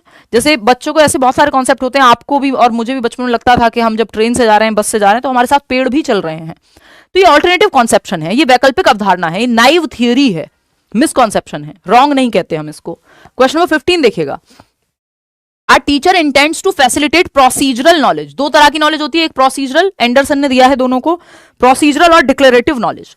प्रोसीजरल, प्रोसीजर बताया जाए जिसमें how to do something, cycle कैसे चलाते हैं प्रोसीजर, स्विमिंग कैसे करते हैं प्रोसीजर, भारत की राजधानी क्या है व्हाट, हाउ की बात होगी तो प्रोसीजरल, डेफिनेशन की बात होगी, नॉलेज को जस्ट एक्सप्लेन करने की बात होगी तो डिक्लेरेटिव, डिक्लेरेशन है ना वहां पे, a प्लस बी का होल स्क्वायर का फॉर्मूला बताना है तो डिक्लेरेटिव है, उसको अप्लाई करना है तो प्रोसीजरल है। समझ रहे हो बात ठीक है कि नहीं है। चलिए, विच of the following question is appropriate for this purpose, कौन सा क्वेश्चन जो है अप्रोप्रिएट है अगर प्रोसीजरल नॉलेज को टेस्ट करना है। सिंपल समझ जाओ, हाउ की बात जहां हो रही होगी, how to solve an oxidation reduction equation, बिल्कुल सही बात है, इक्वेशन को सॉल्व कैसे करना है ये पूछा है। What are the DNA components, अब व्हाट में तो सीधा ये तो डिक्लेरेटिव नॉलेज है, आप डिक्लेरेशन देंगे या फिर यहां पे आप बता देंगे कि है क्या, डेफिनेशन है तो थियरी है। Which planet is closest to the sun, ये भी वन वर्ड आंसर हो जाएगा, इसमें डिक्लेरेशन है, नॉलेज आपको कितना पता है ये बताएंगे आप। Who wrote Indian national anthem, one word answer है, जिसमें देखिए क्रिटिकल थिंकिंग के लिए भी वही अच्छा है जो दिशाओं में सोचने पे मजबूर करे, और प्रोसीजरल नॉलेज में भी वही है कि हमें प्रोसीजरल नॉलेज में ना थियरी से हटके प्रैक्टिकल पे जाते हैं हम, या थियरी को अप्लाई कैसे करना है ये आता है इसमें, ठीक है। तो first option is the right answer. आगे बढ़ेंगे, क्वेश्चन नंबर 16 देखिएगा, ये क्या कहता है। असर्शन है student should be taught self regulatory knowledge, खुद को रेगुलेट करने की नॉलेज, अपनी ही लर्निंग को, अपनी ही रणनीतियों को सही दिशा देने की नॉलेज उनको पता होनी चाहिए, कहां पे, about when, where and why to use various learning strategies, various learning strategies ये होना चाहिए कि अलग अलग तरीकों को कहां कैसे इस्तेमाल करना है, इस चीज का सेल्फ रेगुलेशन बच्चों को आना चाहिए, सही बात है, मेटाकॉग्निशन बेहतर होगा इससे। A learning strategy is more likely to be maintained and employed if students know when, where and why to use it. ये बात भी सही है, अगर बच्चों को पता होगा कि कहां पे कौन सा मेथड अप्लाई करना है तो वो ज्यादा बेहतर तरीके से सेलेक्ट कर पाएगा, सीख पाएगा। दोनों बातें पॉजिटिव हैं, बच्चे के भले के लिए हैं और एक दूसरे की एक्सप्लेनेशन भी दे रहे हैं, तो R is the correct explanation, first option is the right answer, जो कि आप लोग जवाब दे भी रहे हैं भरपूर मात्रा में सही। चलिए खैर आगे बढ़ते हैं, क्वेश्चन नंबर 17 देखिएगा, असर्शन क्या कहता है फटाक से समझेंगे। ये है, before starting teaching of a new concept a teacher should review pre requested knowledge. भाई एक नया कॉन्सेप्ट पढ़ाने से पहले टीचर प्रीवियस नॉलेज टेस्ट करता है कि बच्चों को इसके बारे में कुछ पता है कि नहीं पता है, उसको आता कितना है ये जांचेगा, उस बेसिस पे फिर आगे पढ़ाया जाएगा, ओल्ड नॉलेज से न्यू नॉलेज को जोड़ा जाएगा, है ना, पूर्व ज्ञान से, प्रायर नॉलेज से नई नॉलेज को हम जोड़ते हैं। This will help students bring to mind the information they will need to understand new concept, इससे बच्चों को आइडिया लग जाएगा कि अब आगे क्या पढ़ना है या कैसे पढ़ना है, प्रीवियस नॉलेज से जोड़ करके। रीजन क्या है, ये सही बात है, गलत तो नहीं है। रीजन है, corporal punishment should not be practised as a strategy to rectify the undesirable behaviour of learners. ये बात भी सही है कि बच्चों को मुर्गा मुर्गी बनाना, आंखें दिखाना, कॉर्पोरल पनिशमेंट बैन है राइट टू एजुकेशन एक्ट 2009 के अंडर, ये गलत बात है। लेकिन यहां कुछ और बात हो रही है, यहां कुछ और बात हो रही है, दोनों बातें सही हैं लेकिन अपनी अपनी जगह सही है, एक दूसरे के लिए सही नहीं है। तो both A and R are true but R is not the correct explanation of A, जो कि सेकंड ऑप्शन में कहा गया है। बात सिंपल, खत्म हो गई। ठीक, आगे बढ़िए। ये जो 10 से 15 नंबर है ना आपके, ये आपके गलत हो ही नहीं सकते अगर आप थोड़ी सी भी अंडरस्टैंडिंग लगा दें पेडागोजी की। ये जो सेशन है कंप्लीट पेडागोजी, तभी रखा गया है इसको। During discussion on a scientific concept a teacher found that a few students have certain misconceptions related to that concept. एक साइंटिफिक कॉन्सेप्ट है जिसपे टीचर ने पाया कि कुछ बच्चों की मिसकंसेप्शंस बने हुए हैं अपने एक्सपीरियंस के आधार पे, वो साइंटिफिकली सही नहीं है। What should be the teacher do, या what should the teacher do in such a scenario? अब ऐसी स्थिति में टीचर क्या करे? भ्रांतियों के साथ तो बच्चों को नहीं भेज सकते, भ्रांतियां क्लियर तो करनी होंगी, है ना। ऐसा तो नहीं छोड़ सकते कि भाई ठीक है कोई बात नहीं, बने रहने दो। Let students talk about the misconceptions and provide opportunities for discovering scientific logic. विद्यार्थियों की भ्रांतियों के बारे में चर्चा करने दो। एक बच्चा कुछ कहेगा, दूसरा बच्चा कुछ कहेगा, फिर एक लॉजिक तक पहुंच पाएंगे वो चर्चा होकर। आप गाइड कीजिए एज अ टीचर, बिल्कुल सही बात है, चैलेंज कीजिए उनको, डिस्कस कीजिए, डिसमिस नहीं करना है। Outrightly reject those misconceptions and tell them the standard information on that concept. ये कहना गलत होगा अगर आपने आउटराइटली ही रिजेक्ट कर दिया, आपने कह दिया, खारिज करा और ये है इसका सही आंसर, तो फिर रटने जैसा हो जाएगा, वो बर्डन हो जाएगा बच्चे के लिए। उसको खुद से फिगर आउट करने देना है डिस्कशन के माध्यम से, सही आंसर तक पहुंचाना है, सही आंसर परोसना नहीं है, समझ रहे हो, सही आंसर तक पहुंचाना है, परोसना नहीं है। फिर आएंगे थर्ड क्वेश्चन पे, क्योंकि बच्चे की थिंकिंग प्रोसेस को जगाना है ना आपको। क्वेश्चन ऑप्शन नंबर 3 है, refer these children to a special educator and recommend assessment for a learning disability. ये आपने कैसे मान लिया कि एक मिसकॉन्सेप्शन हुआ तो बच्चे को लर्निंग डिसेबिलिटी ही होगी। Teacher should not respond on those misconceptions and move ahead toward next concept. नहीं भाई साहब, अगर रिस्पॉन्ड नहीं करेंगे तो वो नाइव कॉन्सेप्शन या मिसकॉन्सेप्शन या ऑल्टरनेटिव कॉन्सेप्शन बने रह जाएंगे, वो भ्रांतियां फिर सही नहीं होंगी, उनको करेक्ट कराना है डिस्कशन के माध्यम से, जो कि फर्स्ट ऑप्शन में ही हुआ है ना। सिर्फ रिजेक्ट करके बच्चे को डांट के फटकार के वैसे काम चलेगा नहीं। आगे बढ़ेंगे नेक्स्ट क्वेश्चन पे। क्वेश्चन नंबर 19 देखिएगा, which of the following belief is likely to keep a student motivated for future attempts. कौन सा एक बिलीफ है या विश्वास है जो बच्चा भविष्य में प्रयास करता रहेगा या उसके फ्यूचर अटेम्प्ट्स की संभावना बनी रहेगी यदि बच्चा ऐसा सोचे। बिलीफ क्या है, हम सोचते कैसा है, हमने माना क्या हुआ है, तो क्या बिलीफ सिस्टम होगा जो बच्चों को आगे सीखने में हेल्प करेगा। फटाक से बताएंगे आप। पहला है, I am not intelligent and effort won't make any difference to my ability. अगर बच्चे ने ये मान लिया मैं बुद्धिमान नहीं हूं और एफर्ट करने से कुछ होने नहीं वाला क्योंकि मैं बुद्धिमान नहीं हूं, और जो बुद्धिमान नहीं होते वो सीख नहीं सकते। अब जब हम ये मान के चल रहे हैं कि हर एक बच्चा सीख सकता है ना, एबिलिटी टू लर्न है, या एबिलिटी जो है इंक्रीमेंटल है, बढ़ाया जा सकता है क्षमता को मेहनत करके, सीख करके, तो ये तो गलत हो जाएगा। अगर बच्चा ये मान लेगा कि मैं तो इंटेलिजेंट नहीं हूं, मैं तो सीख ही नहीं सकता, तो बात तो वहीं खत्म हो गई, फिर वो सीख ही नहीं सकता, बिलीफ सिस्टम नेगेटिव हो गया ना। I am capable of doing given task if I put required effort in my attempts. भाई मैं कर सकता हूं ये टास्क यदि मुझे मैं जितना जो कार्य मुझे दिया गया है ये करने में मैं सक्षम हूं, यदि मैं प्रयत्न ठीक से करूं, यदि मैं एफर्ट करूं तो पेपर पास हो जाएगा। ठीक है। I am an unlucky person and my luck never favours my success. ये लक अनलक पे अगर एक्सटर्नल फैक्टर्स पे आप डालते रहेंगे जो आपके हाथ में है ही नहीं, तो फिर आपका बिलीफ सिस्टम बर्बाद हो चुका है। फिर वही है, हजारों करोड़ की जो बिजनेसेस हैं वो बनेंगे, मतलब ठीक है बिजनेस है वो सही है, बट वो आपके अंधविश्वासों पे बन जाएंगे फिर, है ना। समझ गए मैं क्या कह रही हूं। एनीवे, कि फिर आप किसी को हाथ दिखाएंगे और कहीं कुछ और करेंगे, किसी को कुछ, मतलब अलग अलग चीजें इसमें हैं जो आपके कंट्रोल में नहीं है, उन चीजों को ठीक करने में फिर आप लग जाएंगे। ठीक है ना। I lack the ability to do well in, मैं ये कह ही नहीं रही कि वो एग्जिस्ट करते हैं, सही है गलत है, बट आप ना फोकस करें उन पे, फोकस करें अपने एफर्ट पे। I lack the ability to do well in science and it is beyond my control to change it. ऐसा नहीं है कि आप में क्षमता ही नहीं है सीखने की, अगर बच्चे ने ये मान लिया, ऐसा थोड़ी होता है कि किसी सब्जेक्ट में क्षमता ही नहीं है, सीख ही नहीं सकता, तो ये पहले से नहीं मान लेना है ना। यहां कोई साइंस की बात हुई है, ये तो आपको डिस्ट्रैक्ट करने के लिए ऑप्शन दिया हुआ है। क्वेश्चन नंबर 20 देखिएगा, 20वां सवाल क्या कहता है, knowledge about how to do particular task is called. किसी काम को कैसे करते हैं इस चीज का ज्ञान क्या कहलाता है।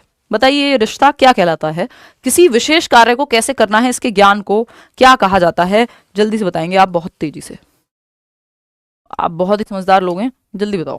फोर्थ ऑप्शन 62% लोग कह रहे हैं।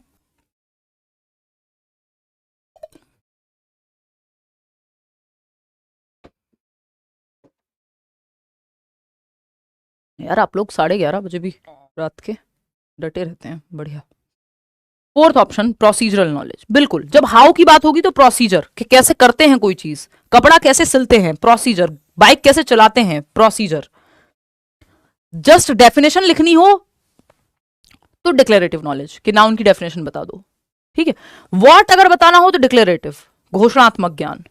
हाउ बताना हो तो प्रोसीजरल। कंडीशनल और एसिमुलेटिव का कोई यहाँ कोई सेंस नहीं, यही दो एंडरसन ने बात की है इन पे और इनसे एक क्वेश्चन आ जाता है। तो आपको प्रोसीजरल नॉलेज डेवलप करने पे ज्यादा जोर देना बच्चे की बजाय की डिक्लेरेटिव पे। जरूरत कई बार ऐसी होगी कि कोई थियोरेटिकल बात है तो वहां डिक्लेरेटिव नॉलेज की जरूरत पड़ेगी आपको। क्वेश्चन नंबर 21 देखिएगा, शिक्षार्थियों के ज्ञान को गहरा और दीर्घकालीन बनाने के लिए एक शिक्षक को क्या करना चाहिए।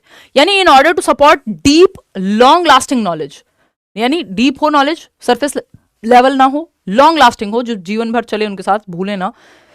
Among learners a teacher should, क्या करे टीचर, जीवन से जोड़ दो, रियल लाइफ से कनेक्ट कर दो, मीनिंगफुल लर्निंग होनी चाहिए। जो आपके जीवन से जुड़ जाता है एग्जाम्पल, वो आप कभी नहीं भूलते। Prevent elaborating and discussing the recently learned concept, यानी जो अभी रिसेंटली सीखा है उसको इलेबोरेट मत करो और उसको एक्सप्लेन मत करो। क्यों भाई, रिवीजन नहीं होगा तो भूल जाएगा बच्चा। खैर फिर भी और देख लेते हैं ऑप्शन।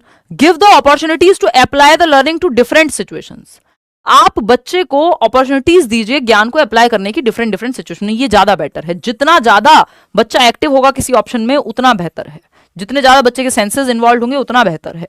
फोकस ऑन मेमोराइजेशन, रटने पे ध्यान नहीं देना है। Present information and instructions only in verbal form, क्यों भाई, एक्टिविटी करा दो, रियल लाइफ से जुड़वा दो, फील्ड ट्रिप पे ले जाओ, सिर्फ वर्बल फॉर्म में ही क्यों। Prevent elaborating and discussing the recently learned concept, अगर आप प्रिवेंट करेंगे रिसेंटली कॉन्सेप्ट जो भी सीखा गया है उस पर डिस्कशन नहीं, कोई चर्चा नहीं, तो बच्चा भूल जाएगा और कॉन्सेप्ट क्लैरिटी उतनी डेप्थ में नहीं जा पाएगी, सरफेस लेवल रह जाएगी, रट्टाफिकेशन हो जाएगा। तो second option is the right answer कि डीप नॉलेज इससे बढ़ेगी जब आप अपॉर्चुनिटी देंगे बच्चे को अप्लाई करने की, जो सीखा है। भाई जो आपने सीखा है उसको अप्लाई कर लिया, फिर आप भूलते थोड़ी हैं, समझ लो भाई। आपने कॉन्सेप्ट पढ़ा, आपने सवाल भी कर लिए, फिर आपके लिए वो पक्का हो जाएगा ज्ञान, या डिस्कस कर लिया उस पर अपने दोस्त के साथ। असर्शन क्या है, अभिकथन है, school and life at community should not be linked in any way for effective teaching learning process. इस पे भी सवाल आता ही है कि प्रभावी शिक्षण अधिगम प्रक्रिया के लिए विद्यालय और सामुदायिक जीवन को किसी भी तरह से जोड़ा नहीं जाना चाहिए। यानी कम्युनिटी, यानी बच्चे के पेरेंट्स हो सकते हैं, कम्युनिटी में और आसपास स्कूल का एरिया हो सकता है, समाज हो सकता है, एनवायरमेंट हो सकता है, और टीचिंग लर्निंग प्रोसेस को जोड़ो मत। क्यों, फिर हम पीटीएम किस लिए रख रहे हैं कि जो एनवायरमेंट बच्चा जहां से आ रहा है और जहां पढ़ रहा है दोनों कनेक्ट हो सकें। जो आसपास हम उसको देश दुनिया दिखा रहे हैं, सिखा रहे हैं, पॉल्यूशन के बारे में पढ़ा रहे हैं, तो कम्युनिटी और स्कूल को जोड़ा जाना चाहिए। जैसे हम कहते हैं कि हम एक फल वाले को क्लास में लेकर के आ गए उसके काम के बारे में चर्चा करने के लिए, या एक डॉक्टर को ले आए किसी बीमारी पे वो करने के लिए, वो कम्युनिटी रिसोर्स कहलाता है। तो बच्चे के पेरेंट्स को इन्वॉल्व करना, कम्युनिटी के लोगों को इन्वॉल्व करना, ये सब अच्छी चीजें हैं, लर्निंग में हेल्पफुल होती हैं। ठीक, तो ये बात एकदम सही है। लेकिन इन्होंने कहा नहीं करना चाहिए तो गलत हो गया, ये करना चाहिए, कम्युनिटी और स्कूल को कनेक्ट करना चाहिए। जितना गैप कम होगा स्कूल और बच्चे की रियल लाइफ में उतना बेहतर सीखेगा वो, जितना लर्निंग रियल होगी। फिर आते हैं रीजन क्या है इसका, linking school and community delimits students opportunities for social participation. भाई जब कम्युनिटी और स्कूल कनेक्ट होंगे तो ये तो बेहतर होगी। डीलिमिट वो थोड़ी करना, सीमित थोड़ी कर रहे हैं हम समाज के साथ अवसर को, समाज में तो इंटरेक्ट करेगा बच्चा जब वो कम्युनिटी में इंटरेक्ट करेगा, तो दोनों ही बातें गलत हैं। Both A and R are false. Fourth option जो कि आप लोग ज्यादातर लोग दे भी रहे हैं, बढ़िया, अब आपकी तैयारी कोई दिक्कत नहीं है, 86% लोग सही जवाब दे रहे हैं और फास्ट भी पढ़ ले रहे हो अब आप लोग। क्वेश्चन नंबर 22 देखिएगा, sometimes stereotypes related to one's social identity cause beliefs about inequities among students. Teachers can overcome the impact of these negative stereotypes by. कभी कभार व्यक्ति का सामाजिक अस्मिता पर आधारित रूढ़िवादी विद्यार्थियों में असमानताओं की मान्यताएं पैदा कर देती हैं। इस तरह के नकारात्मक रूढ़िवादों का प्रभाव कम करने के लिए शिक्षिका को क्या करना चाहिए। यानी समाज में हो सकता है एक बच्चा है जो उसकी सोशल आइडेंटिटी है, जिस समाज, जिस जाति, जिस धर्म से वो आता है, पहले से समाज में गलत धारणाएं बनी हुई हों उसको लेकर के। अब इससे इनइक्विटी खत्म हो जाएगी, है ना, इनइक्विटी आ जाएगी, यानी इक्विटी नहीं आएगी, असमानता आ जाएगी बच्चों में, वो भेदभाव करने लगेंगे। इसको आपको खत्म कराना है एज अ टीचर, है ना, क्योंकि आपको तो यूनिटी इन डाइवर्सिटी का कॉन्सेप्ट लेके चलना है। ये स्टीरियोटाइप है कि पहले से किसी जाति विशेष या किसी समुदाय विशेष या किसी एक पर्टिकुलर स्टेट से आने वाले लोगों के बारे में आपने एक धारणा बनाई है ना, और बच्चों ने भी धारणा बनाई है। तो teachers can overcome the impact of these negative stereotypes. कैसे निकलेंगे इन नेगेटिव स्टीरियोटाइप से, टीचर कैसे कम कर सकते हैं इसका impact. Telling the students that learning is an uncontrollable process. Controllable है भाई। Giving examples that indicates that stereotypes are true. नहीं भाई, स्टीरियोटाइप्स के अगेंस्ट देने आपको एग्जांपल्स, स्टीरियोटाइप्स को बढ़ावा देने वाले उदाहरण नहीं देने। Emphasizing that learning significantly depends on efforts. ये बात एकदम सही है कि अगर आप ये मानते हैं कि तो गरीब परिवार से आता है बच्चा, इसका तो लंच जो है ईडब्ल्यूएस कैटेगरी से एडमिशन हुआ है ना, इसके पापा तो वो फलाना काम करते हैं, वो काम तो बहुत इज्जत नहीं दी जाती समाज में, ये कैसे सीख पाएंगे। या एक पर्टिकुलर जाति समुदाय के बच्चे से कुछ ऐसा, अभी कल परसों ही मैं शायद कोई वीडियो मेरे सामने आया था जिसमें एक बच्ची थी जो कह रही थी कि हम इस, चलिए अभी हो गया कनेक्ट फिर से। देखो, तो आपको ये नहीं मानना है कि लर्निंग जो है किसी की सोशियो इकोनॉमिक स्टेटस, सामाजिक आर्थिक स्थिति से, उसकी जाति से, उसके स्टेट से, उसके रंग से, उसके माँ बाप क्या करते हैं उससे पे आधारित नहीं है। लर्निंग एफर्ट पे आधारित है। कोई भी व्यक्ति जो एफर्ट करेगा वो सीख सकता है। अगर सिर्फ वो है ना जो सुपर 30 में डायलॉग है कि अगर राजा का बच्चा ही राजा नहीं बनेगा, हर किसी को राजा बनने का अधिकार है या बन सकता है। ये अगर टीचर का एटीट्यूड ये नहीं रहेगा, मुश्किल हो सकता है फर्स्ट जनरेशन लर्नर के लिए या किसी एक पर्टिकुलर समुदाय या धर्म से आने वाले व्यक्ति के लिए, क्योंकि डिप्राइव्ड हो सकता है, वो डिसएडवांटेज्ड हो सकता है, हाशिए पे हो सकता है, घर में कोई पढ़ा लिखा ना हो, उतना बढ़ावा ना दिया जा रहा हो पढ़ाई को, लेकिन वो सीख सकता है। आपको वो एग्जाम्पल्स देने हैं कि जो इस बात पे बल देना है कि जो प्रयास करेगा वो सीख जाएगा। Using frequent rewards and punishment among students, ये फालतू तरीका है, रिवॉर्ड और पनिशमेंट से बच के रहना है पूरे पेपर में, है ना। इसको हम बहुत अच्छा नहीं मानते, हम कंस्ट्रक्टिविज्म को अच्छा मानते हैं, रचनावाद को बच्चे को करके सिखाने पे, रियल लाइफ से जोड़ने पे लर्निंग को।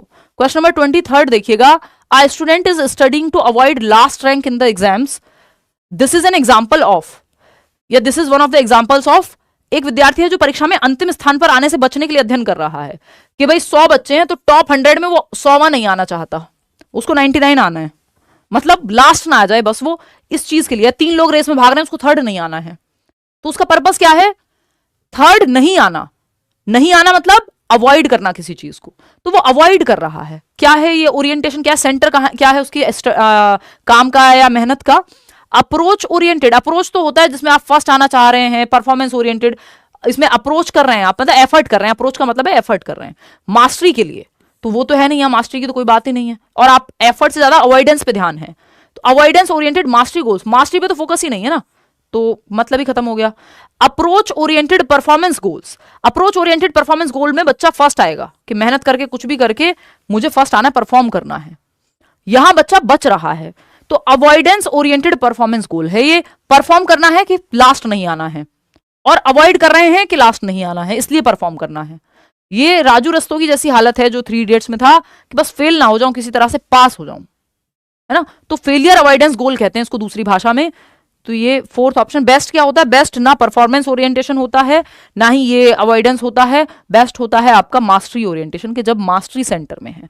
अप्रोच वर्ड जहां भी लिखा हो मतलब आप वो करना चाह रहे हैं, अवॉइडेंस मतलब उससे बचने के लिए कर रहे हैं कोई काम। तो ये एक बात है, fourth option is the right answer. Question number 24 देखिएगा, which of the following facilitates problem solving skills among the students? Facilitate मतलब हेल्पफुल है प्रॉब्लम सॉल्विंग में, पॉजिटिवली काम करेगा ये फैक्टर, समस्या समाधान में को सुसाध्य करता है, हेल्पफुल होगा प्रॉब्लम को सॉल्व करने में। प्रॉब्लम सॉल्विंग हमें सिखानी है बच्चे को, क्रिटिकल थिंकिंग सिखानी है, दोनों पॉजिटिव बातें हैं। ठीक, एनालॉजिकल थिंकिंग पॉजिटिव होती है, यानी वैसे समान उदाहरण दे दो जिससे बच्चे को क्लैरिटी आए, जो ऐसी सिचुएशन में पहले भी उसने कुछ प्रॉब्लम सॉल्व की हो और वहां भी हेल्प की हो स्ट्रेटजी, वो एनालॉजी दे दो, बात सही है। फंक्शनल फिक्सनेस नेगेटिव है, प्रॉब्लम सॉल्विंग में बाधा बनती है, ठीक है ना, तो ये फैसिलिटेट नहीं करेगा।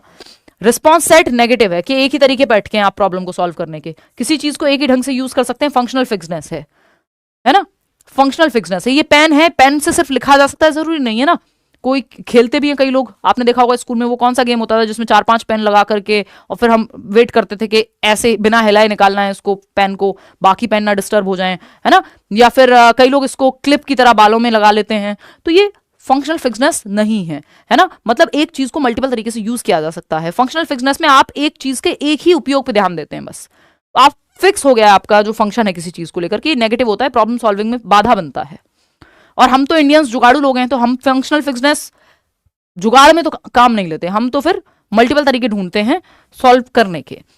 रिस्पॉन्स सेट आपकी मेंटल सेट से, मेंटल एक्टिविटी से संबंधित है, ये दोनों कॉग्निटिव बायस में आते हैं, नेगेटिव होते हैं, ये प्रॉब्लम सॉल्विंग में हेल्पफुल नहीं होते। स्टिमुलस रिस्पॉन्स अपने आप में नेगेटिव है, आपको इसके साथ जाना ही नहीं है पूरे पेपर में, कहीं नॉट के साथ जाना है इसके साथ। तो एनालॉजिकल थिंकिंग यानी सिमिलर प्रॉब्लम पहले आई थी, उस समय आपने क्या तरीके अपनाए थे वो अपनाने हैं।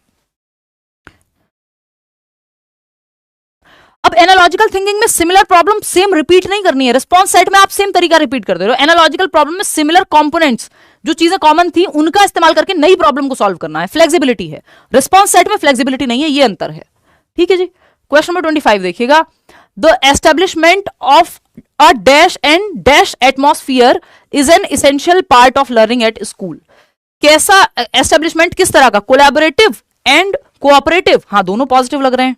बच्चे कोलैबोरेट करें, एक दूसरे को सहयोग करें, साथ में आए। कोलैबोरेशन मतलब साथ में आए, आप ग्रुप में कोई काम कर रहे हैं। कोऑपरेशन में मदद ज्यादा मिलती है, एक दूसरे की सहायता ज्यादा मिलती है, यही दोनों में अंतर है। कॉम्पिटिटिव नेगेटिव है, बोरिंग नेगेटिव है। कंस्ट्रक्टिव सही है, मैकेनिकल बकवास है, क्योंकि बार बार वही सेम चीज रिपीट होती रहेगी। 2 एकम 2, 2 दूनी 4, रोट हो जाएगा, रोट लर्निंग यानी रटंत विद्या हो जाएगी। रटंत विद्या चलंत नहीं, आपको करना है क्या, मीनिंगफुल लर्निंग।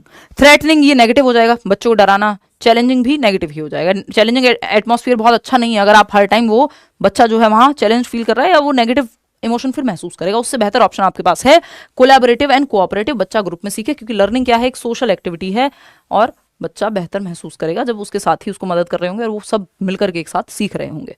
बात सही है कि नहीं? चलिए आगे बढ़ते हैं इसी बात पे। क्वेश्चन नंबर 26 देखिएगा। The sequence of presentation of concept should be from, यानी किस सीक्वेंस में आप कॉन्सेप्ट्स को प्रेजेंट करें, जो संप्रत्तियों की प्रस्तुति है उनको किस सीक्वेंस में करें। सबसे पहले मुश्किल चीजें या आसान से मुश्किल जाएं? ये आसान से मुश्किल जाना बेस्ट होता है यहाँ पे, या नोन टू अननोन जिसको हम कह देते हैं, सिंपल टू कॉम्प्लेक्स कह देते हैं, ठीक, कॉन्क्रीट टू एब्स्ट्रैक्ट कह देते हैं, application based to understanding based. पहले एप्लीकेशन सिखाएंगे या पहले अंडरस्टैंडिंग? पहले किसी चीज की अंडरस्टैंडिंग होगी फिर एप्लीकेशन सीखते हैं आप। भाई पहले कॉन्सेप्ट पढ़ते हैं फिर अप्लाई करना सीखते हैं ना, उल्टा थोड़ी करते हैं। Higher order thinking to lower, उल्टा आ जाएंगे, पहले लोअर से हायर की ओर जाया जाता है, सिंपल टू कॉम्प्लेक्स जाते हैं, हायर से लोअर की तरफ नहीं। तो ये भी नेगेटिव हो गया, उल्टा हो गया। ये भी उल्टा होना चाहिए था, पहले समझ बाद में ये आवेदन या इसको यूज करना।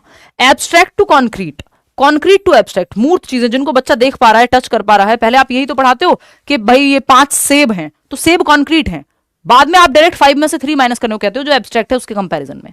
कॉन्क्रीट जिसको देखा जा सके, टेंजिबल है, टच और फील किया जा सके। एब्स्ट्रैक्ट जो विचारों में हो।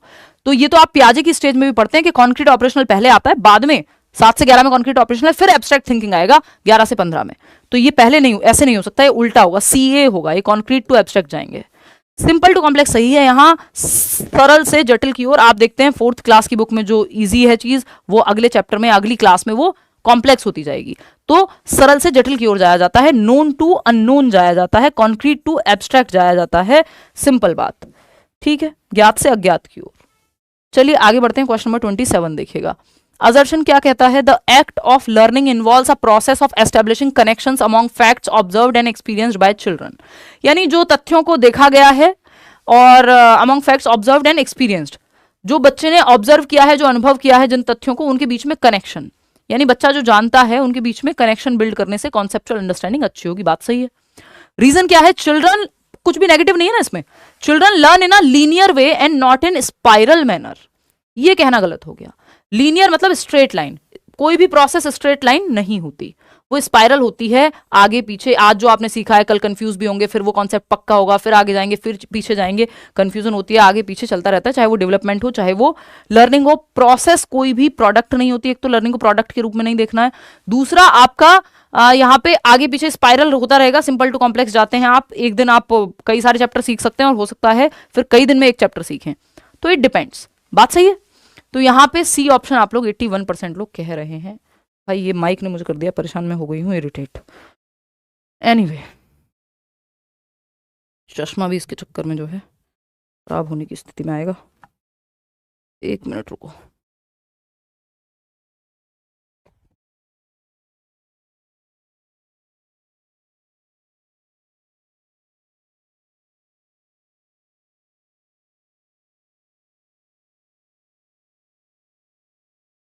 चेंज ही होगा, इसका कोई इलाज नहीं है, लाइलाज हो गया है।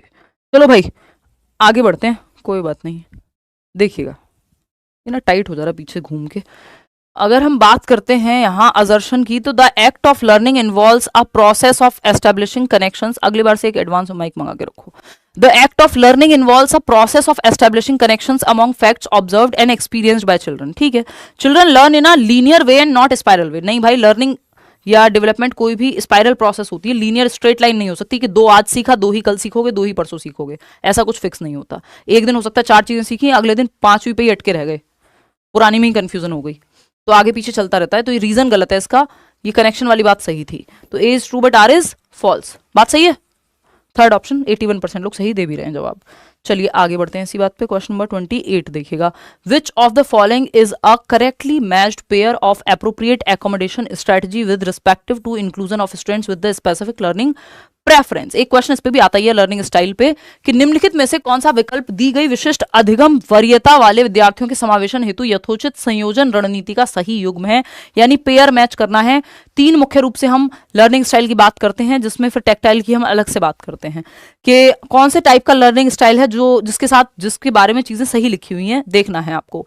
काइंस्थेटिक डूइंग एस्पेक्ट से जुड़ा हुआ होता है, यानी बच्चा एक्टिविटी करके एक्शन बेस्ड सीखेगा। तो read material aloud to them, तो ये तो ऑडिटरी लर्नर के लिए होना चाहिए क्योंकि आप मटेरियल रीड कर रहे हो। काइंस्थेटिक जो है गति संवेदी, तो इसके तो सेंसेस को इन्वॉल्व करा के फिजिकल एक्टिविटी कराओ, तो ये तो गलत है पेयरिंग।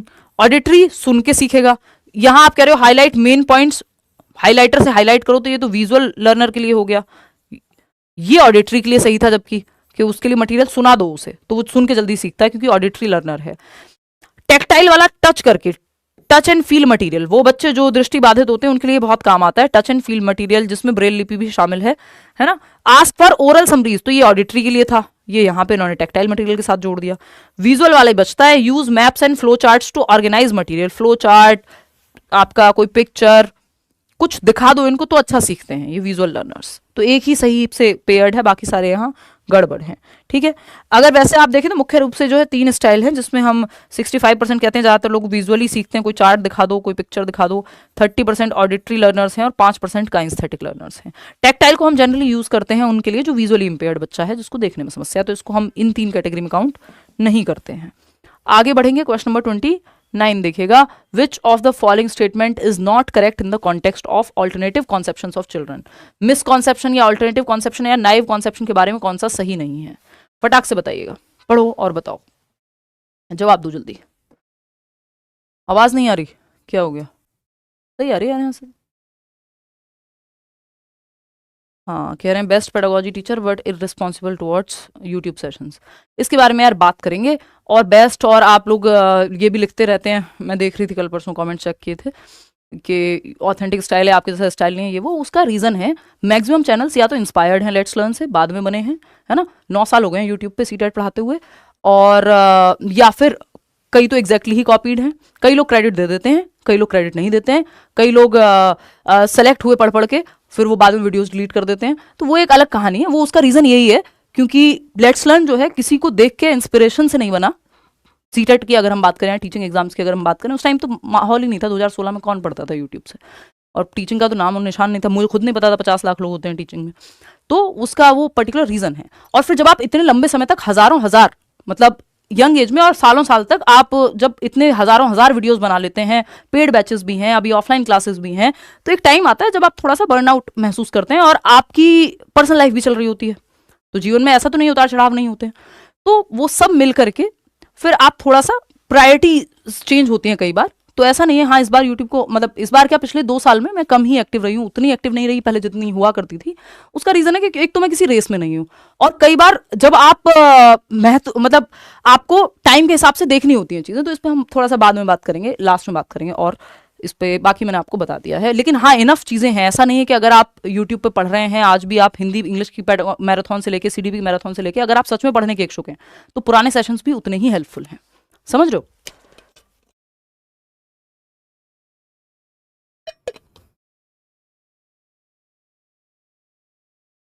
बाकी फिर भी मैं क्षमा चाहती हूँ भैया आपसे कि जो है उतना टाइम इस बार आपको नहीं दिया जा सका, आगे कोशिश मेरी पूरी रहेगी।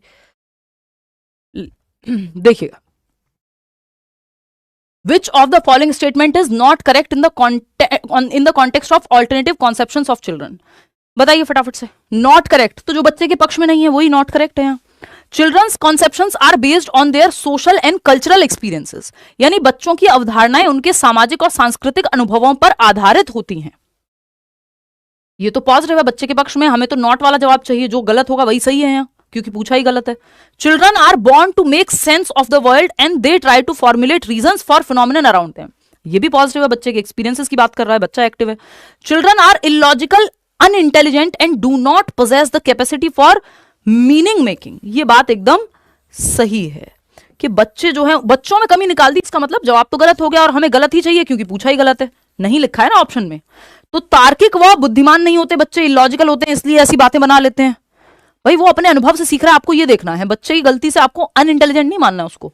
It is important to understand children's conceptions and build upon it. बिल्कुल सही बात है। बच्चे के कॉन्सेप्ट जो प्रीवियस नॉलेज है उस पर आप नए कॉन्सेप्ट बिल्ड करते हैं, जैसे आप नींव पे इमारत बनाते हैं या दीवार बनाते हैं, है ना। तो ये थर्ड ऑप्शन यहाँ पे गलत है, और जो गलत है वही सही है क्योंकि पूछा ही गलत है। आगे बढ़ेंगे, क्वेश्चन नंबर 30 देखिएगा। तीसरा सवाल क्या कहता है, which of the following factors are responsible for children's failure in schools. यानी स्कूलों में बच्चों की असफलता के लिए निम्नलिखित में से कौन से कारक जिम्मेदार हैं। फियर एंड एंग्जाइटी, ये बिल्कुल पॉसिबल है। नेगेटिव इमोशन है तो फेलियर का रीजन बन सकते हैं। बोर्डम एंड कंफ्यूजन, यस ये भी नेगेटिव है, और यही पूछा है हमसे। इररेलेवेंट करिकुलम, हाँ अगर रेलेवेंट नहीं होगा, जीवन से जुड़ा हुआ नहीं होगा करिकुलम, बच्चे बोर हो जाएंगे, उनकी लाइफ से नहीं जुड़ रहा, वो कॉन्टेक्स्ट में नहीं है, जिसको हम डीकॉन्टेक्चुअलाइज्ड पेडागोजी भी कहते हैं। कॉन्टेक्स्ट में सिखाना है, चाहे ग्रामर हो, पढ़ाना है संदर्भ में, मतलब रियल लाइफ से जोड़ के, जिस संदर्भ से बच्चा आ रहा है वो एग्जाम्पल्स आप दीजिए, है ना। जैसे आपको ब्रेकअप के एग्जाम्पल्स बहुत जल्दी समझ आते हैं क्योंकि आप यंग लोग हैं, समझ लो। तो ये डीकॉन्टेक्चुअलाइज्ड अगर एग्जाम्पल होंगे, पेडागोजी होगी कि एग्जाम्पल्स दिए जा रहे हैं अमेरिका के, और आप अमेरिका का ए नहीं देखा, आपने कभी सुना नहीं, तो फिर कैसे बात बनेगी, ये डीकॉन्टेक्चुअलाइज्ड हो जाएगा। तो बच्चे के एनवायरमेंट से आपको एग्जाम्पल्स देने हैं। बात समझ रहे हो, बात नहीं समझ रहे हो, समझ रहे हो, चलो फिर। तो ये चारों ही बातें सही है। ये अगर चारों चीजें होंगी तो ये नेगेटिव है, फेलियर का कारण बनेंगे। स्कूल में बच्चे फेल क्यों होते हैं, उसका रीजन है ये कि संदर्भ में जोड़ के जीवन से नहीं पढ़ा रहे हैं, फ्लेक्सिबल नहीं है करिकुलम, रिजिड है, और फियर का माहौल है, एंग्जाइटी का माहौल है, पेपर का डर है, बोर्डम महसूस कर रहे हैं बच्चे। इन सब का उल्टा कर दोगे तो पॉजिटिव हो जाएगा कि बच्चे जॉय फील कर रहे हैं, लव ऑफ लर्निंग फील कर रहे हैं, फ्लेक्सिबल करिकुलम है, कॉन्टेक्चुअलाइज्ड पेडागोजी है, ठीक है। तो ये चारों ही फेलियर का रीजन बन सकते हैं। आगे बढ़ेंगे, क्वेश्चन नंबर 31, 10 सवाल और हैं आपके। विच of the following classroom practices most directly promotes Meta cognitive skills among learners. यानी निम्नलिखित में से कौन सी कक्षा शिक्षण विधि शिक्षार्थियों में मेटा कॉग्निटिव स्किल, यानी जिसको हम परासंज्ञानात्मक कौशल कहते हैं, सबसे अधिक रूप से बढ़ावा देगा मेटा कॉग्निटिव स्किल को। फटाफट से बताओ। फोर्थ ऑप्शन कह रहे हैं आप लोग, बहुत बढ़िया। रिपीटिंग डेफिनेशंस, देखो रट्टेबाजी से नहीं चलेगा मेटा कॉग्निशन, तो बच्चे की थिंकिंग पे जोर डलेगा। रिव्यूइंग, प्लानिंग, रिफ्लेक्टिंग, थिंकिंग, ये सब आएगा। Using flash cards to memorise, memorise कोई बहुत अच्छा शब्द नहीं है, ये याद करना मतलब रट्टे लगाना। ड्रिल, प्रैक्टिस, ये सब नेगेटिव ही होते हैं, ठीक। Asking students to evaluate which learning strategy help them most, yes 58% लोग फोर्थ कह रहे हैं, गलत जवाब कहते हैं उसे। कमाल कर दिया आपने, शाबाश। देखिए फिर से पढ़ते हैं, पूछा है कौन सा मोस्ट डायरेक्टली प्रमोट करता है मेटा कॉग्निटिव स्किल्स को बच्चों के बीच। मेटा कॉग्निटिव स्किल क्या होती है सरकार? मेटा कॉग्निटिव स्किल्स होती हैं जब आप रिफ्लेक्ट करें, चिंतन करें, जो आपने सीखा, क्या सीखा, कितना सही सीखा, कहां इंप्रूवमेंट की जरूरत है, अच्छा किस सब्जेक्ट में मैं वीक हूं, किस में मुझे, अच्छा मैथ्स में ज्यादा टाइम लग रहा है तो मुझे वो टाइम बचाना है पेपर में, मैथ्स बाद में सॉल्व करूंगा। This is Meta cognition. आप स्ट्रेटेजी बना रहे हैं, आप प्लान कर रहे हैं, आप रिव्यू कर रहे हैं, आप देख रहे हैं आपको कहां जरूरत है चेंज करने की, आप इवेल्युएट कर रहे हैं रिफ्लेक्ट करके और नई स्ट्रेटजी बना रहे हैं। Providing step by step hints during problem solving, ये मेटा कॉग्निशन नहीं होता। मेटा कॉग्निशन में स्टेप बाय स्टेप, ये तो एल्गोरिथम हो जाएगा ना, प्रॉब्लम सॉल्विंग की स्ट्रेटजी एल्गोरिथम के स्टेप बाय स्टेप सॉल्यूशन है उस चीज का, कि आपका घर में इंटरनेट नहीं चल रहा वाईफाई, आपने वाईफाई वाले को कॉल किया, वो बताएगा जी ट्रबल शूट कर लो, स्टेप 1 ये, स्टेप 2 ये, स्टेप 3 ये है। This is algorithmic problem solving, या एल्गोरिथमिक तरीका है, ये भी प्रॉब्लम सॉल्विंग का तरीका है, लेकिन मेटा कॉग्निशन नहीं है। मेटा कॉग्निशन की अगर हम बात करें, मेटा कॉग्निशन की अगर हम बात करें तो asking students to evaluate which learning strategy helped them most. कोई कह रहा है 2024 में भी आपकी तबीयत खराब हो गई थी, मैं फेल हो गई तब से। भाई आई एम सॉरी, आप फेल हो गए उस चक्कर में, बट हाँ मेरी सच में तबीयत खराब थी। मैं पिछले 2 साल में काफ़ी स्ट्रगल किया है हेल्थ वाइज और भी चीज़ों में, तो और मैं थोड़ा सा क्या कहेंगे उसको, मिनी रिटायरमेंट टाइप भी चल रहा था, कि मतलब थोड़ा सा अभी काम बहुत कर लिया था, तो एक हल्का सा ब्रेक भी साथ साथ हो जाए तो मैं समझ सकती हूँ, बट मेरी वापस से वो एनर्जी वापस आ गई है अभी, और बैलेंस करके करने की पूरी कोशिश चल रही है। तो आप लोग पुराने सेशंस भी देख लिया करो, हैं, ये तो नहीं कह सकते आपके फेल हो गए थे, पढ़ लेते यार, इतनी वीडियोस हैं चैनल पे, देखो एक बार। Asking students to evaluate which learning strategy help them most, इसमें बच्चे को रिफ्लेक्ट करना पड़ेगा, खुद से इवेल्युएट करना पड़ेगा, कौन से तरीके से, कौन से मेथड से, किस टीचर से उन्हें सबसे ज्यादा समझ में आता है, कहां उनको अभी मदद की जरूरत है, कैसे रिव्यू करेंगे, रिफ्लेक्ट करेंगे, स्ट्रेटजी बनाएंगे, प्लान करेंगे। झांकना, थिंकिंग अबाउट थिंकिंग, चिंतन मनन, आगे की प्लानिंग, रिव्यू करना, जो सही हुआ वो क्या हुआ, आगे क्या गलत है, कैसे सही किया जाए। जिस सीट पे बैठते हो बच्चे वहां शोर मचाते हैं इसलिए नहीं पढ़ पा रहे हो, जिस लाइब्रेरी में जाते हो मान लो, फिर आपने लाइब्रेरी चेंज कर दी या फिर आपने घर पे पढ़ना शुरू कर दिया। ये क्या है? मेटा कॉग्निशन, कि आप समझ पा रहे हो कि आप क्यों नहीं कर पा रहे हो कोई चीज, रिव्यू कर पा रहे हो, प्लान कर पा रहे हो। ठीक है, तो थर्ड ऑप्शन है, फोर्थ नहीं है। ऐसे इतने आसान सवाल में गिर गए यार आप लोग।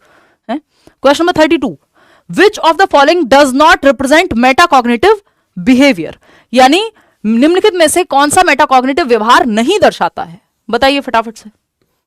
मेटाकॉग्निटिव बिहेवियर को नहीं दर्शाता है।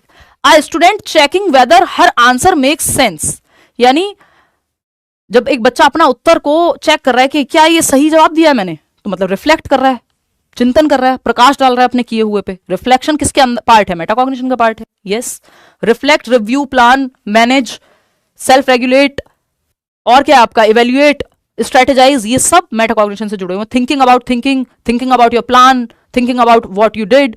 ठीक, a learner deciding to change study strategy after reflection, यानी एक बच्चे ने स्ट्रेटजी को चेंज करने का ठाना जब उसने रिफ्लेक्ट किया कि यार ये तो तरीका सही नहीं है, मॉक टेस्ट में नंबर नहीं आ रहे, या फिर कुछ तो मैं गलत पढ़ रहा हूं, मेरे को टॉपिक समझ नहीं आ रहा। तो अब तरीका बदलते हैं, टीचर बदलते हैं, किताब बदलते हैं, थोड़ा सा एफर्ट देते हैं, पढ़ते हैं, घंटे ज्यादा पढ़ते हैं, सिर्फ वीडियो देखने से नहीं चलेगा, खुद से भी पढ़ना पड़ेगा। तो रिफ्लेक्ट किया है आपने, तो ये मेटाकॉग्निशन है।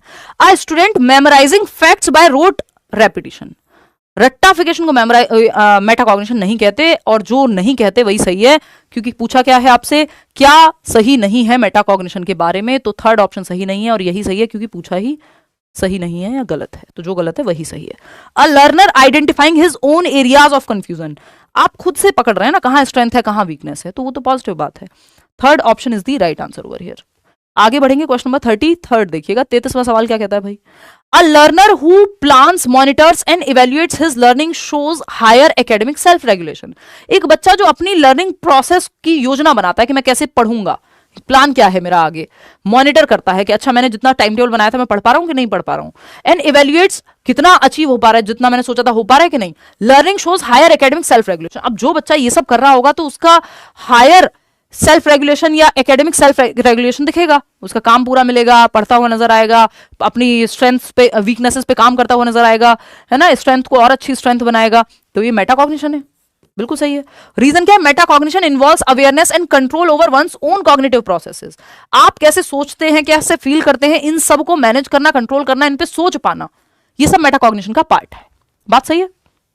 तो A and R both are true and R is the correct explanation. Clear है? मेटाकॉग्निशन पे एक सवाल निश्चित है, मिनिमम 2 आ जाए बात अलग है। आजकल क्योंकि इन्होंने ये भी पैटर्न पकड़ रखा है, किसी भी चीज से जस्ट पे पहले सिर्फ एक सवाल देते थे, 2 भी दे देते हैं, जैसे मोटिवेशन पे 2 सवाल दे देते हैं। A teacher should encourage students to set dash goals rather than dash goals.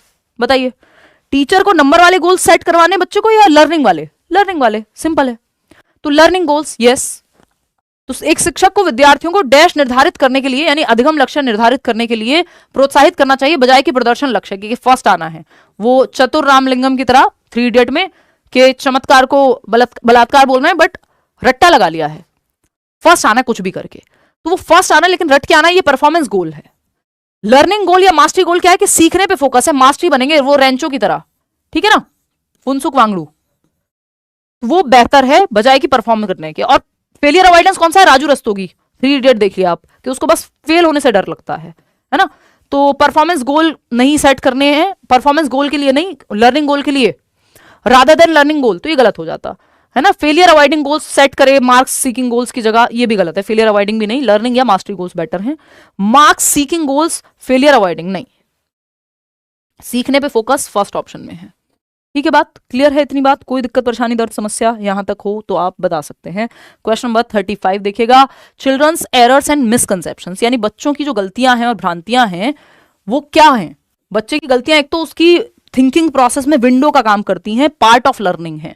ऐसा कोई व्यक्ति नहीं है जिसने कुछ सीखा है और गलती नहीं की है, या गलती की संभावना नहीं है ना। तो गलतियों से हम सीखते हैं यदि सीखना चाहें तो, ठीक है। तो एरर्स को हम पॉजिटिव मानते हैं, नेगेटिव नहीं मानते। बच्चे के फेलियर को या एरर्स को या मिसकॉन्सेप्शन को, जो गलत भ्रांतियां, धारणाएं, नाइव कॉन्सेप्शन बन गए हैं, वो सब सिग्निफिकेंट हैं, हेल्पफुल हैं, are a significant step in the teaching learning process. Teacher के लिए तो सिग्निफिकेंट है ना, महत्वपूर्ण है, तभी तो समझ में आएगा अगली बार किस मेथड से पढ़ाया जाए कि भ्रांतियां कम से कम हो। भ्रांतियां पकड़ी ही नहीं जाएंगी क्लास में, अगर निकल के ही नहीं आएंगी कंफ्यूजन बच्चे की क्या है, तो वो क्लियर नहीं हो पाएंगी कभी। ठीक, तो शिक्षण अधिगम के तरीके से तो आप देखेंगे बच्चे की गलतियां हेल्पफुल ही होती हैं, ताकि उसको बेहतर तरीके से सिखाया जा सके और पता लग सके कि कैसे सीखता है बच्चा, सोचता कैसे है, उसकी थिंकिंग में एक विंडो का काम करती है। ये हिंड्रेंस या बैरियर या ऑब्स्टेकल नहीं काउंट करते हम गलतियों को, है ना। गलती पार्ट ऑफ लर्निंग है, ठीक। Should be ignored in the teaching learning process, क्यों भाई, इग्नोर करोगे तो ठीक नहीं हो पाएगा। Signify that children's capabilities are far inferior, बड़ों से इंफीरियर हैं बच्चे, कमतर हैं, ये सब नहीं करना है। आपको पता है पियाजे ने क्या कहा है, क्वालिटेटिवली डिफरेंट है बच्चों की सोच, क्वांटिटेटिवली नहीं। मतलब बच्चे मात्र लिटिल साइंटिस्ट हैं, नन्हे वैज्ञानिक हैं, वो अपनी एक दुनिया में अपना एक कंस्ट्रक्ट कर रहे हैं नॉलेज को, क्यूरियस हैं। और यहाँ पे ऐसा नहीं मानना है कि अडल्ट्स जो हैं बहुत बढ़िया सोचते हैं और वो खराब सोचते हैं। सोचते अडल्ट्स भी हैं, सोचते बच्चे भी हैं, क्वालिटी का डिफरेंस है, the way they think is different, ठीक। काइंड का डिफरेंस है, अमाउंट का नहीं। आगे बढ़ेंगे क्वेश्चन नंबर 36। क्वेश्चन नंबर 36 क्या कहता है, which learning strategy involves children teaching others what they have learned, यानी बच्चे वो सिखा रहे हैं जो उनको आता है ऑलरेडी दूसरों को, अब अपने दोस्तों को, आसपास पड़ोसियों को, है ना, मामा फूफी के बच्चों को, ठीक, जो उनको आता है वो सिखा रहे हैं बच्चे। बात सही है कि नहीं, किया होगा आपने कभी ना कभी। अगर एक बच्चा है आपके आसपास, आपके घर में, जो 6th क्लास में है और उसका मामा का बच्चा है या बुआ का बच्चा है वो आया है और वो 3rd क्लास में है या 4th क्लास में है, तो इस 6th वाला उसको पूरा ज्ञान देने की कोशिश करता है कि देख मैं पढ़ाता हूं भाई तुझे, ये वाला कॉन्सेप्ट ऐसे होता है, अच्छा तुझे इतना भी नहीं आता। तो बेसिकली बच्चा जो उसने खुद सीखा है वो दूसरे को सिखा रहा है, ये सब कह के नहीं कि इतना नहीं आता, बट वो अपना तरीका, वो कंफर्टेबल होते हैं आपस में बच्चे एक दूसरे के साथ। तो विच लर्निंग स्ट्रेटजी, ये कौन सी लर्निंग स्ट्रेटजी है, जब जो आपको आता है वो आप अपने पीयर को सिखा रहे हैं या अपने से छोटे को सिखा रहे हैं। पीयर मतलब लगभग सेम एज के लोग। तो एक्सपोजिटरी टीचिंग नेगेटिव होती है, इसका मतलब होता है दिमाग में भरने की कोशिश कर रहे हैं आप, जो आपको आता है वो रट्टाफिकेशन है। दिस इज रेसिप्रोकल टीचिंग, जिसकी बात आपके वाइगॉत्स्की भी कर रहे हैं, पीयर ट्यूटरिंग भी कह सकते हो आप इसको। अगर ऑप्शन में पीयर ट्यूटरिंग होता तो वो सही हो जाता, ठीक है ना। वो दोनों में से एक ही रखेंगे, दोनों नहीं रखेंगे, क्योंकि बच्चे आपस में एक दूसरे से सीखते हैं, टीचर बच्चे से सीखता है, बच्चा टीचर से सीखता है ना। इसमें रिफ्लेक्शन होता है, आपका प्रेडिक्शन होता है, वो जो हमने समझा था क्वेश्चनिंग होता है, रिव्यू करते हो आप, इसमें समराइज करते हो, PQRS 4 स्टेप्स थे इसमें रेसिप्रोकल टीचिंग में, है ना, कि प्रिडिक्ट करेगा बच्चा, क्वेश्चनिंग, रिव्यू, समराइज। उसमें ज्यादा नहीं जाना है, इसका सिंपल मतलब है दोनों एक दूसरे से सीख रहे हैं, पारस्परिक शिक्षण है। कंडीशन लर्निंग से दूर रहना, ये वर्ड ही नेगेटिव है। रोट लर्निंग अगेन रट्टाफिकेशन है।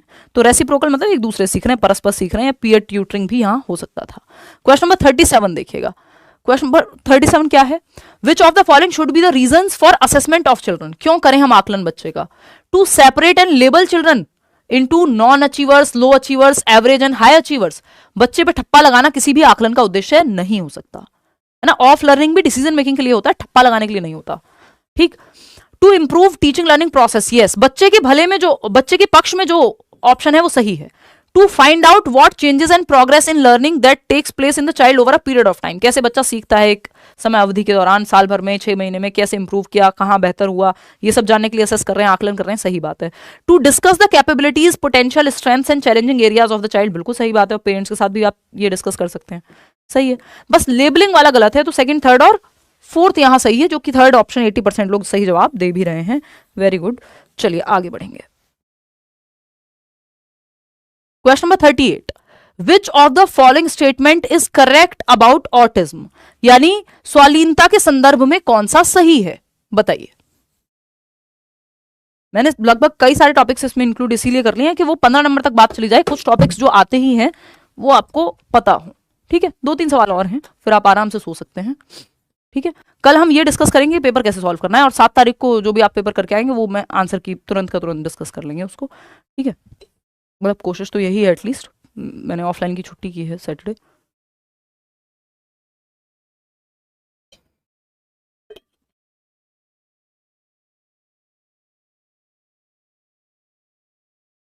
चलिएगा, तो अगर हम देखें यहां, तो स्वालीनता के संदर्भ में या ऑटिज्म के संदर्भ में इसको ASD कह सकते हैं, ऑटिज्म स्पेक्ट्रम डिसऑर्डर, जिसमें और भी ADHD और ये आपका ऑटिज्म और आपका कई सारे ऐसे डिसऑर्डर्स हैं, OCD, वो सब आ जाते हैं, एक अम्ब्रेला टर्म कहते हैं हम इसको, ठीक। तो अगर आप ऑटिज्म की बात कर रहे हैं तो कौन सा एक सही है, तो autism is caused solely by environmental factors, नहीं, ये हम कह ही नहीं सकते कि सिर्फ एनवायरमेंट से होता है या सिर्फ जेनेटिक रीजन है, दोनों का कुछ अपना एक कॉम्बिनेशन बनता है जिसकी वजह से ऑटिज्म जो है हो सकता है बच्चे में।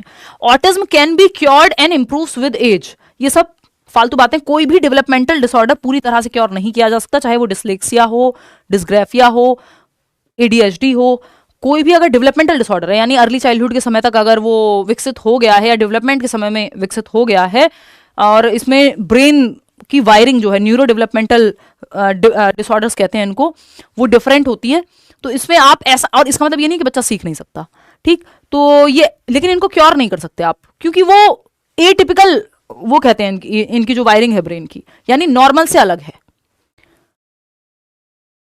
All autistic people have at least one exceptional skill, जरूरी नहीं है। Autism is a neuro developmental disorder, this is the right thing. ये डिसलेक्सिया के बारे में भी सही है, ये डिस्ग्रेफिया के बारे में भी सही है ना, कि ऑटिज्म क्या है, एक तंत्रिकीय विकासात्मक विकार है, आपका नर्वस सिस्टम, ब्रेन की वायरिंग, इन सब का एक कॉम्बिनेशन मिल करके, और ये डेवलपमेंट के समय में बाहर आ जाता है, मतलब पता लग जाता है आपका 12 साल से पहले पहले, चाइल्डहुड की एज में पता लग जाते हैं ये सारे, ठीक है।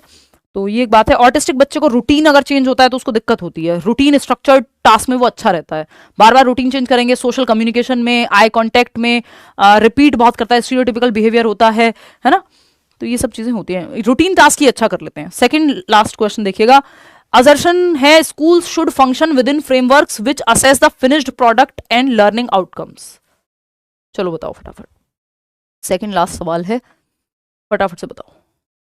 कल तो यार, कल मैं आपको बताऊंगी पेपर कैसे सॉल्व करना है, कल सही समय नहीं है, वो आप पुराने सेशंस फिर देख लो। उसके लिए इंग्लिश पेडागोजी मैंने लगाया था, मैं करा नहीं पाई कुछ कारणवश, अभी उस पर भी चर्चा करेंगे, चलिएगा।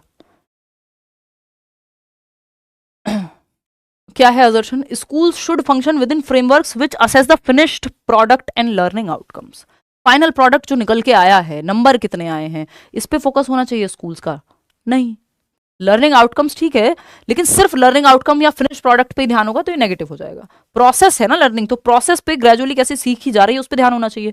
Learning is tightly sequential and hierarchical, यानी सीक्वेंशियल होती है और हायरार्किकल होती है।